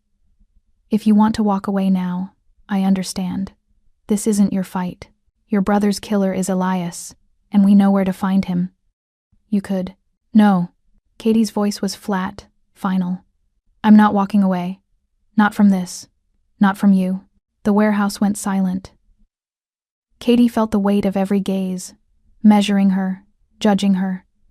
She'd stepped into their world as an outsider, an infiltrator, but standing there in blood-stained clothes, her hands still shaking from adrenaline, she realized she'd become something else. A believer, a partner, a queen in the making. "Then we need to move quickly," Gu Hyojun said, accepting her decision without question. "Young-ho, contact everyone on the list we prepared. Tell them the truth. Elias is a traitor. My mother is compromised, and I'm claiming what's mine by right. Anyone who stands with me will be rewarded. Anyone who stands against me will be eliminated." "That's going to start a war," June said quietly. "We're already at war. I'm just making the terms clear." Gu Hyojun's gaze swept the room. "I know what I'm asking. You've all served my family for years. Some of you remember my father. You've watched me become what my mother shaped me into. Ruthless, controlled, without mercy. And now I'm asking you to follow me into something that might destroy us all." He paused, and Katie saw the vulnerability there beneath the armor. This man who commanded through fear and respect was asking, not demanding, offering them a choice. "But I promise you this," Gu Hyojun continued. "If we win, when we win, things will change. No more hiding behind legitimate fronts. No more pretending we're something we're not. We'll build something honest in its brutality. An empire that doesn't apologize for its darkness." Young-ho stepped forward first, dropped to one knee in a gesture so formally reverent it made Katie's breath catch. "I follow you, unto death." One by one, the others knelt. June, the 2 younger enforcers whose names Katie hadn't learned, all of them bowing before their chosen king. Gu Hyojun's jaw tightened with emotion he couldn't quite hide. "Get up, all of you. We don't have time for ceremony." "Then make time." Katie stepped beside him, her hand finding his. "They're pledging their lives to you, to us. That deserves acknowledgement." He looked at her, and something shifted in his expression. Gratitude, maybe, or recognition that she understood this world in ways he hadn't expected. "Thank you," Gu Hyojun said simply, "for your loyalty, your trust. I won't forget it." The men rose, purpose radiating from them. Young-ho began barking orders: who to contact, what resources to secure, how to establish a defensive perimeter. The warehouse transformed into a war room. Katie found herself pulled into a corner by Gu Hyojun, away from the organized chaos. His hands framed her face, thumbs brushing her cheekbones with heartbreaking gentleness. "You should hate me," he said quietly. "Everything that's happened to you. Your brother, this war, the danger. It's all connected to my family, to me. You should run as far and fast as you can." Katie covered his hands with hers. I should, but I won't. Why? She'd asked herself that question 1,000 times since that first night at the Gilded Pearl. Why had she stayed? Why had she allowed herself to care about a man who embodied everything she should despise? The answer was both simple and impossibly complex. Because I see you, Katie said. Not the mask you wear. Not the monster your mother created. I see the man who held his father's hand while he died, who kneels to tend his enemy's wounds, who's capable of tenderness and brutality in equal measure. She stepped closer, until their bodies were nearly touching. You're darkness, Hyojun. But so am I, and I'd rather burn beside you than freeze alone in the light. He kissed her then. Not gently, not carefully, but with the desperation of a man who'd just been offered absolution. Katie responded with equal intensity, her fingers tangling in his hair, pulling him closer, closer, until there was no space between them. When they broke apart, both breathing hard, Gu Hyojun rested his forehead against hers. After this is over, after we've won, I want to make this official. Official how? Marry me. The words were soft but absolute. Not because I need you, though God knows I do. Not because it's strategic, though it would be. Marry me because I can't imagine ruling this empire with anyone else. Because you're the only person who's ever looked at my darkness and not flinched. Katie's heart stuttered. She'd dreamed of romance as a girl, flowers and poetry and gentle devotion. This was nothing like those dreams. This was a blood oath wrapped in silk, a promise forged in violence and sealed with desperate need. It was perfect. Yes, she whispered. But not until Elias is dead. Not until we've won. I want to marry you as a queen, not as a fugitive. Gu Hyojun's smile was devastating. Then let's give you your throne. They spent the next 2 days gathering forces. Gu Hyojun called in favors owed to his father, reached out to captains who'd chafed under his mother's control. Katie worked alongside him, her presence beside him a statement of unity that couldn't be ignored. By the morning of the 3rd day, they had 23 confirmed loyalists, and twice that many who were waiting to see which way the wind blew. It's enough, Katie said, studying their makeshift war map. Elias won't expect us to strike so soon. He's still consolidating power, still convinced he has time. The engagement party is tonight, Gu Hyojun added.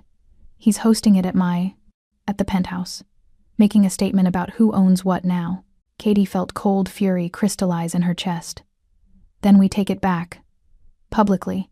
In front of everyone he's trying to impress. It'll be dangerous. He'll have security. Good.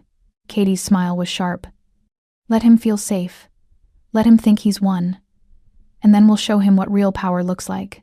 They moved through the day with focused intensity, coordinating their forces, planning approach vectors, identifying targets. Yong Ho would lead the main assault team. Jun would secure exit routes. The younger enforcers would handle crowd control, and Katie and Gu Hyojun would walk through the front door like they owned the place.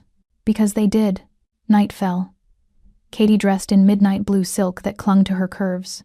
Not tactical gear this time, but armor of a different kind. The dress whispered power and danger with every movement. She left her hair down, wild curls framing her face, war paint disguised as beauty. Gu Hyojun appeared in a black suit that transformed him from crime lord to something more dangerous, a king reclaiming his throne. His eyes tracked over her body with possessive appreciation. You look like vengeance dressed in silk, he said. Good. Katie slid a knife into a thigh holster hidden beneath the dress. That's exactly what I am. They arrived at the penthouse building as guests were still entering. Society's elite, drawn by the promise of scandal and the magnetic pull of power-changing hands. They didn't look twice at Gu Hyojun and Katie. Just another beautiful couple in a city full of them.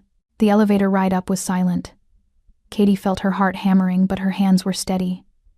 This was it. The moment everything changed or everything ended. The penthouse doors opened onto transformed space. What had been their intimate sanctuary was now packed with bodies, politicians, crime bosses, society wives who pretended not to know what their husbands did for money. Champagne flowed, music played, and at the center of it all stood Elias Thorne, playing host with practiced charm. He didn't see them at first. Too busy accepting congratulations, fielding questions about where Gu Hyojun had gone. Katie watched him work the room and felt her rage burn hotter. This man had killed Marcus, had betrayed Gu Hyojun, had tried to steal an empire through manipulation and murder. Tonight, He'd pay for every sin. Ready? Gu Hyojun's voice was soft beside her. Katie took his hand, squeezed once. Let's remind him whose house this is. They stepped into the crowd. The reaction was immediate. Conversations died. Glasses paused halfway to lips. Every eye in the room locked onto them with varying degrees of shock, fear, and calculation. And Elias. Elias went absolutely still. Gu Hyojun moved through the crowd with Katie at his side, their presence parting the guests like a blade through silk. No one spoke. No one moved. They simply watched as the presumed dead crime lord walked back into his own home and stood before the man who'd tried to steal it. Elias. Gu Hyojun's voice was casual, conversational. Lovely party. I don't recall being invited. Elias recovered quickly. Katie had to give him credit for that. His expression smoothed into something approaching concern. Hyojun, thank God. We've been so worried. Your mother has been desperate for news of... Don't. The single word cracked like a gunshot. Don't insult us both by pretending concern. Where is she? Elias's eyes darted to the crowd, calculating. His security was positioned throughout the room. Katie counted 6, maybe 7 men, trying to look like regular guests. Not enough to control this situation if it turned violent. Not nearly enough to stop what was coming. Your mother is safe, Elias said carefully. Resting at an undisclosed location while we deal with the aftermath of your... episode. My episode? Gu Hyojun smiled, and it was terrifying. Is that what we're calling attempted murder now? The crowd gasped. Phones appeared, cameras activating. This was Los Angeles. Scandal was currency, and they were witnessing the transaction of the century. You're not well, Elias continued, his voice taking on a soothing quality that made Katie want to hit him. The stress of recent events, your father's death, Katie's influence, it's all been too much. But we can get you help. We can. Where's my mother? Gu Hyojun repeated. His control was starting to crack, rage bleeding through. Last chance to answer willingly. Elias's expression hardened. He'd realized this wasn't going to end peacefully. You want the truth? She's exactly where she belongs. Locked away while people who actually understand this business take control. She built something magnificent through fear. But fear isn't enough anymore. We need legitimacy. Respectability. Things neither of you can provide. Things you can? Katie spoke for the first time, her voice cutting through the tension. You, who murdered an innocent man to cover your tracks, who betrayed everyone who trusted you. That's your legitimacy? Elias finally looked at her, and Katie saw true contempt there. Your brother was weak. You're a distraction. And this performance, he gestured at them, is pathetic. You've already lost. The organization is mine. This building is mine. All you're doing is making your eventual elimination messier than it needs to be. Katie felt Gu Hyojun tense beside her, felt the violence coiling in him like a spring. But before he could move, before either of them could act, Elias made his mistake. He gestured to his security. The men moved forward, hands sliding toward concealed weapons. The crowd scattered, self-preservation, overriding curiosity. In seconds, the penthouse transformed from elegant party to battlefield. And then Young-ho and his team crashed through the service entrance. What followed was chaos. Gunfire shattered champagne glasses. Guards went down under coordinated strikes. Guests screamed and fled toward the exits, trampling expensive furniture in their panic. Katie moved on instinct, her body remembering every fight, every lesson. A guard swung at her. She ducked, drove her knife up under his ribs, twisted. He dropped. She was already moving, her silk dress flowing around her legs like water, beautiful and deadly. Gu Hyojun fought beside her, and together they were devastating. Where he was surgical precision, she was raw fury. They moved in perfect synchronization, covering each other's weaknesses, amplifying each other's strengths. Through it all, Elias was trying to reach the private elevator, his escape route. Katie saw him moving through the chaos and felt something snap inside her. "He's mine!" she shouted to Gu Hyojun. He glanced back, understood immediately. "Go." Katie ran, her heels abandoned, bare feet finding purchase on blood-slicked marble. Elias had reached the elevator, was slamming his palm against the call button with increasing desperation. She caught him 3 feet from salvation. Katie spun him around and drove her fist into his perfect teeth. Felt bone crunch. Blood sprayed. Elias stumbled backward, shock and pain warring on his face. You killed my brother, she said, advancing on him. You framed him, tortured him, murdered him, and you call it necessary. Elias tried to run. Katie kicked his legs out from under him. He went down hard, his expensive suit tearing on broken glass. Please, he gasped. Katie, please, I can explain. Explain? She laughed, the sound jagged and broken. Explain how murdering an innocent man was just business? How betraying everyone who trusted you was strategy? There's nothing you can say that will save you. She pulled him up by his collar, slammed him against the wall beside the elevator. The penthouse had gone quiet around them. The fighting over. Young-ho's team victorious. Everyone was watching now, watching her claim her vengeance. Where's Madam Park? She demanded. Elias spit blood. Fuck you. Katie's knee found his groin. He doubled over, whimpering. Where is she? The estate. He finally choked out. The wine cellar. Real one, not the vault. She's locked in there, alive, I swear. Katie looked to Gu Hyojun. He nodded once. Confirmation that the location made sense. Thank you, Katie said softly to Elias. Then she drove her knife into his shoulder, pinning him to the wall. He screamed. That's for Marcus, for making him die alone and afraid, for stealing his chance at redemption. She stepped back, watched him struggle against the blade, blood spreading across expensive silk wallpaper. Finish him, Gu Hyojun said quietly. Offering her his gun, Katie took the weapon, felt the weight of it in her hand. One bullet, one trigger pull, and Marcus's killer would be gone. She raised the gun. Elias stared at her, pain and fear and understanding in his eyes. He knew he was dead, knew there was no escape, no reprieve. Do it, he whispered. Get it over with. Katie's finger tightened on the trigger, and then she lowered the gun. No, she said. Death is mercy. You don't deserve mercy. She turned to Young-ho. Take him to the warehouse. Keep him alive. I want him to watch everything he tried to steal burn to ash. I want him to see us rule. And then, only then, I'll let him die. Young-ho grinned, understanding immediately. Yes, ma'am. As they dragged Elias away, his screams echoing through the penthouse, Katie felt Gu Hyojun's presence behind her. His arms came around her waist, pulling her back against his chest.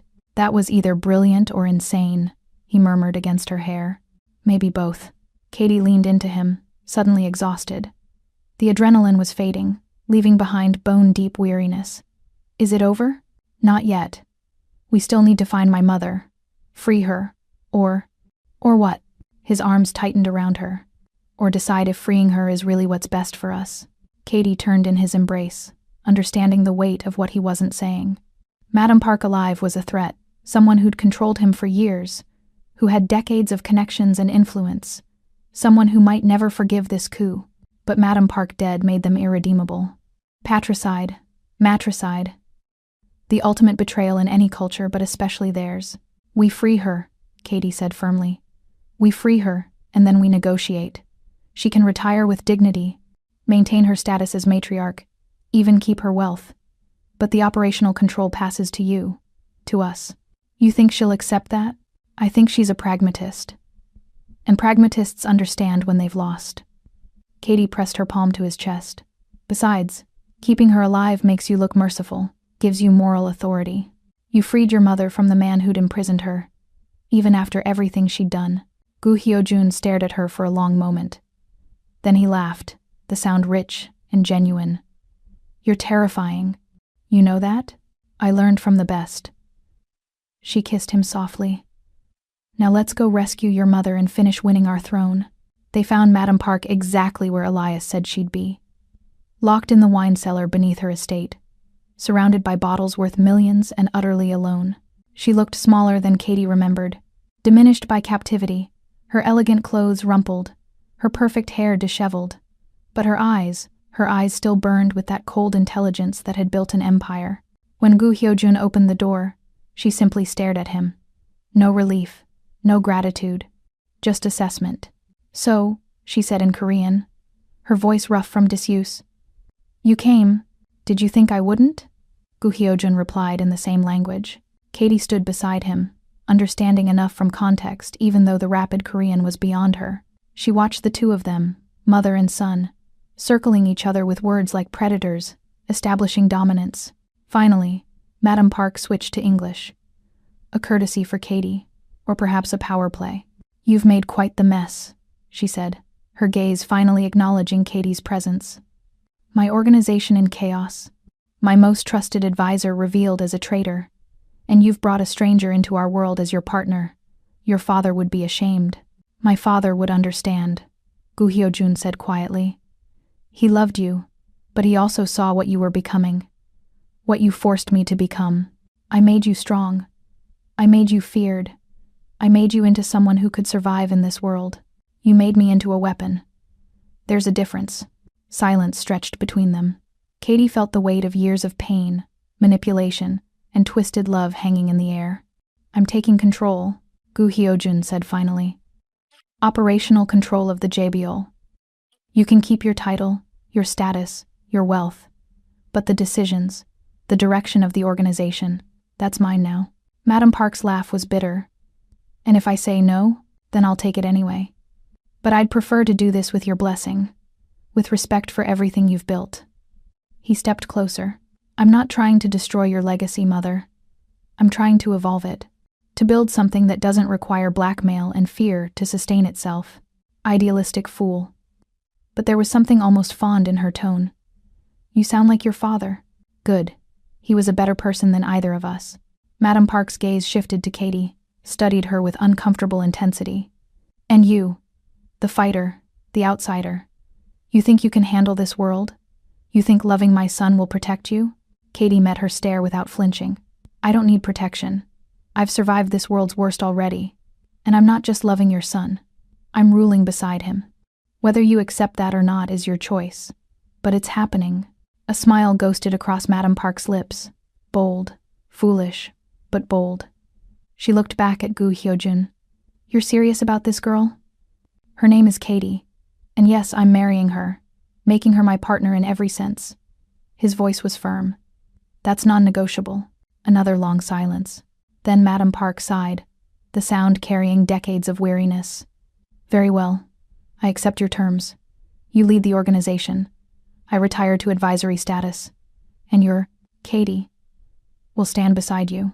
Relief flooded through Katie, but she kept her expression neutral. This wasn't victory yet. Just the first step. But understand this, Madam Park continued, her voice hardening. If you fail, if your sentimentality, your mercy, your love weakens the JBL, I will take it back. I will destroy everything you've built, including her, and I will do it without remorse. Are we clear? Crystal, Gu Hyojun said.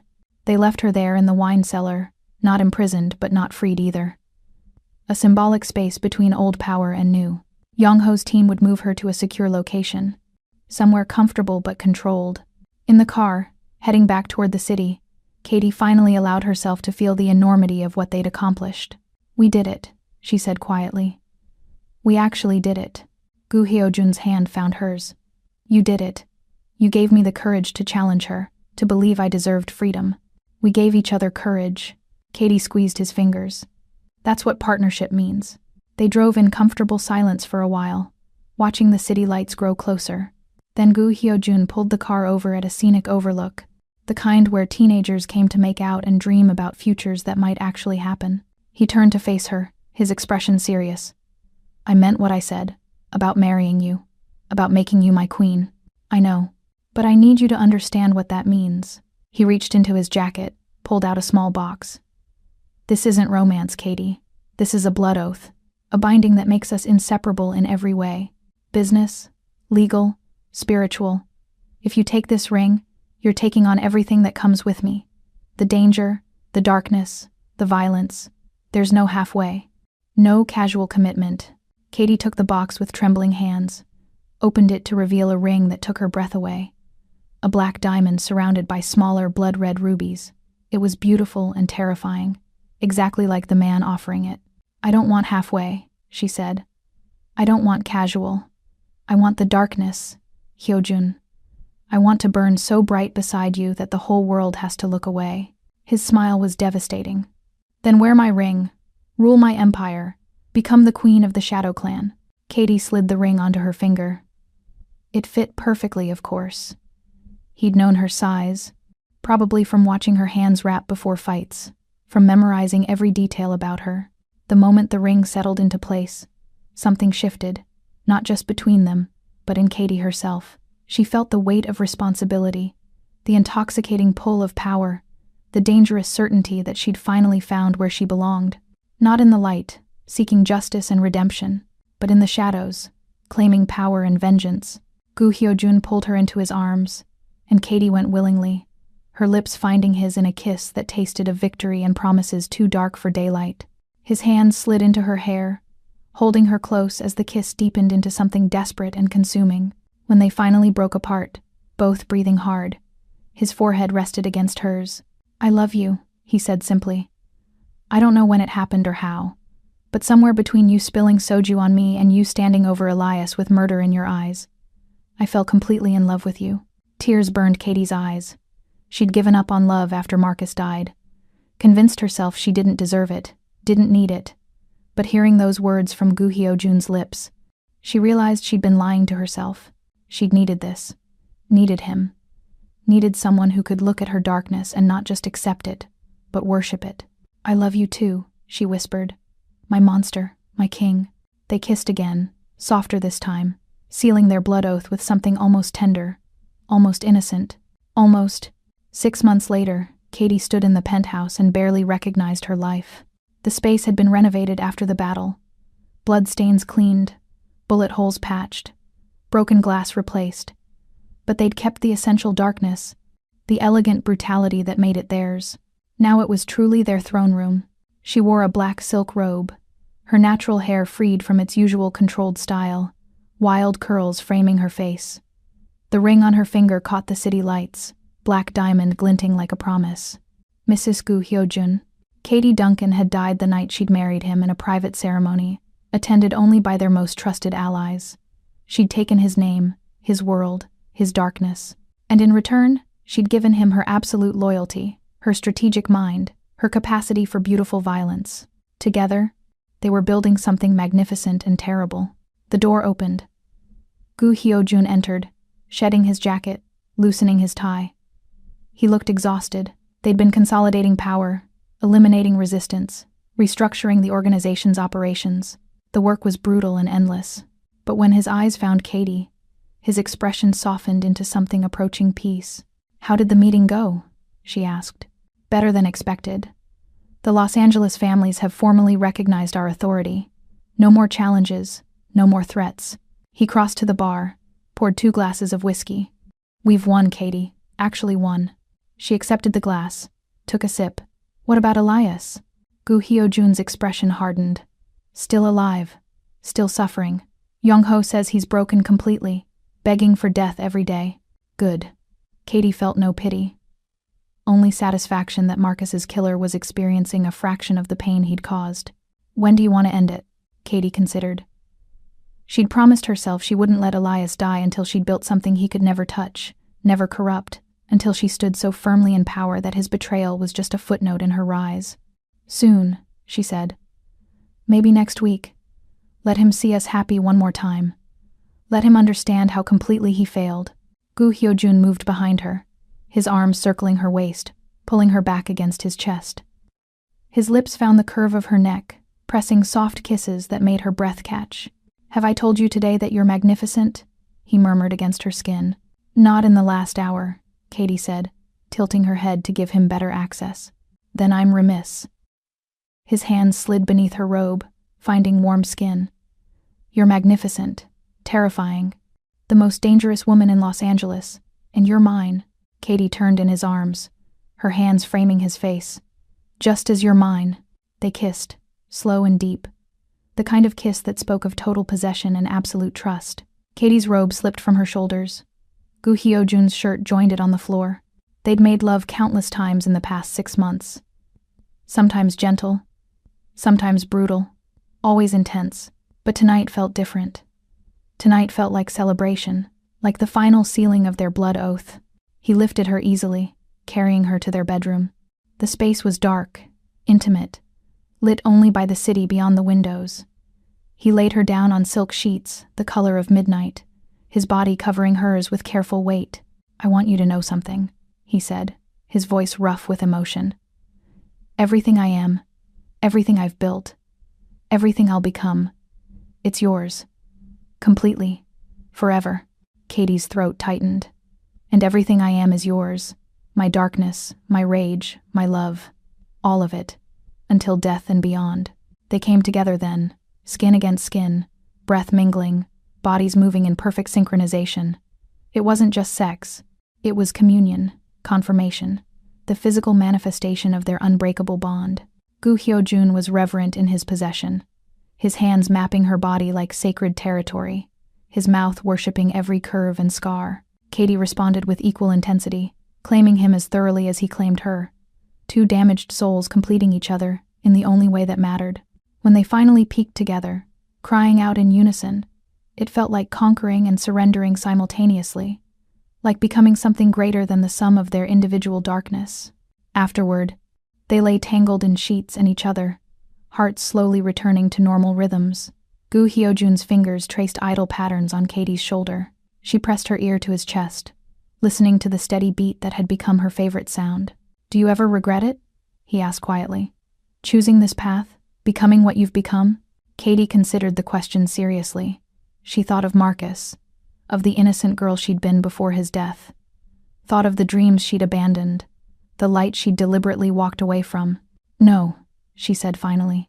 "I regret that it was necessary. I regret the pain that brought me here. But I don't regret the choice.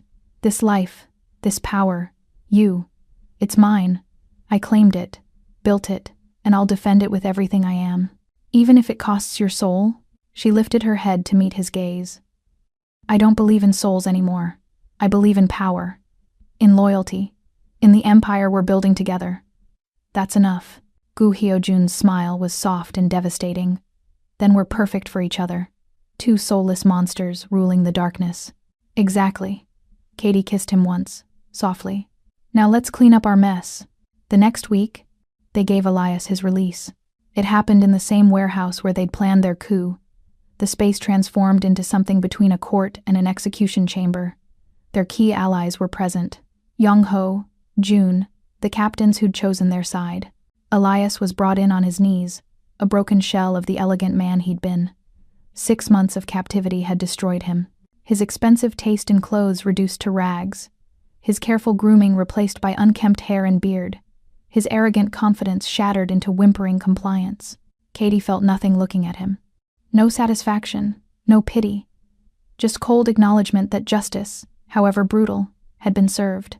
"Elias Thorne," Gu Hyojun said formally, "you were tried in absentia for treason, murder, and betrayal. The evidence was overwhelming. The verdict, death. Do you have any final words?" Elias looked up, his eyes finding Katie's face. "I'm sorry," he croaked. "For your brother. For everything. I thought I was doing what was necessary, but I was wrong. I was so wrong." Katie stepped forward, knelt so she was eye level with him. "You were wrong. Marcus was a good man trying to fix his mistake. You murdered him for convenience, for ambition, and you've spent 6 months paying for that sin. Please," Elias whispered. "Please, just make it stop." "It stops now." Katie stood, looked at Gu Hyojun. "Make it quick. He's suffered enough." Gu Hyojun drew his weapon, placed it against Elias's temple. "This is for everyone you betrayed, everyone you hurt. May your death serve as warning to anyone else who thinks about crossing us." The shot was clean, final. Elias slumped sideways, his suffering ended in an instant. The warehouse was silent. Then Young-ho stepped forward, bowing deeply. "It's done. Justice is served." The other captains followed suit. The formal acknowledgement that the old betrayal had been addressed. The new order affirmed. Katie felt Gu Hyojun's hand find hers. She squeezed back, grateful for the anchor. They left the warehouse together, stepping out into the bright Los Angeles sunlight. It felt strange, jarring. They'd been living in darkness for so long that daylight seemed like an intrusion. But Katie realized something as they walked to their car, fingers intertwined, power radiating from them like heat. They didn't need to hide anymore. Didn't need to operate in shadows or pretend to be less than they were. They were the king and queen of the Shadow Clan, and they ruled absolutely. 3 months later, Katie stood before a mirror in their bedroom, adjusting her dress for the annual gala. the same event where everything had started, now transformed into a celebration of their reign. She barely recognized the woman staring back. Gone was the scared waitress infiltrating enemy territory. Gone was the broken sister seeking revenge. In her place stood a queen, powerful, dangerous, absolutely certain of her place in the world. The dress was blood-red silk, cut to emphasize her curves, designed to command attention. Her hair was styled in elegant curls. The black diamond ring glinted on her finger. She looked like violence wrapped in beauty. Gu Hyojun appeared behind her in the mirror, devastatingly handsome in his tuxedo. His hand settled on her waist, pulling her back against him. "Ready to face our subjects?" he asked, amusement in his voice. "Always." Katie turned, straightening his bow tie. "Though I have to say, I preferred when we were the ones crashing parties, not hosting them. We can still crash something later if you want." His smile was wicked. "Maybe that charity event the mayor's hosting. Show up uninvited, make everyone uncomfortable." Katie laughed. "You're terrible, and you love me for it." "I do." She kissed him softly. "I really do." They arrived at the Gilded Pearl, their restaurant, their territory, to find it transformed for the gala. The same venue where Katie had served drinks now hosted the city's most powerful people, all of them there to pay homage to the new regime. Katie walked through the crowd with Gu Hyojun at her side, accepting greetings, acknowledging bows, radiating authority. These people feared them, respected them, would never dare cross them. It was intoxicating. Madame Park was there, holding court in a corner with the other matriarchs. When Katie approached to pay respects, the older woman's gaze was sharp but not hostile. "You've surprised me," Madame Park said in her careful English. "I expected you to be a distraction, a phase he'd outgrow. But you've proven yourself formidable." "Thank you," Katie replied, genuinely pleased by the acknowledgement. "Don't thank me yet. I'm still watching, still waiting for you to make a mistake." But Madame Park's smile took the edge off the words. "Though I admit, you've been remarkably competent so far. My son chose well." Katie nodded once, then moved on. She'd never be friends with Madame Park. Too much history, too much pain. But mutual respect was enough. The night progressed in a blur of conversations and performances. Katie and Gu Hyojun moved through the crowd as one unit, their partnership evident in every glance, every touch, every shared smile. Near midnight, they slipped away to a private balcony overlooking the city. The party continued inside, but out here it was just them and the stars and the empire they'd built. "Do you remember," Gu Hyojun said, "that first night, when you spilled soju on me and chose to fight instead of apologize?" Katie laughed. "How could I forget? I was terrified, convinced you'd kill me. I almost did. But then I saw you in that ring, fierce and beautiful and absolutely unbreakable, and I thought, this woman is dangerous." He turned to face her fully. "I had no idea how right I was. Dangerous to you? Dangerous to my control. My carefully constructed walls. You shattered all of it, Katie. Made me feel things I'd convinced myself I was incapable of feeling." His thumb brushed her cheek. "You saved me from the monster I was becoming." Katie caught his hand, pressing it firmly against her face. "And you gave me permission to become the monster I needed to be. So I'd say we're even." They stood like that for a long moment. Two people who'd found each other in the darkness and decided to make it their kingdom. "I love you," Gu Hyojun said. "My queen, my partner, my everything." "I love you," Katie replied. "My monster, my king, my home." They kissed as the city sprawled beneath them, a million lights marking territory that was theirs to command. The darkness wasn't their enemy anymore. It was their element, their power source, their throne. And from this darkness, they would rule absolutely, not as hero and villain, not as victim and avenger, but as king and queen of the Shadow Clan. Two broken people who'd become something magnificent in their shared darkness. Together, forever, unbreakable.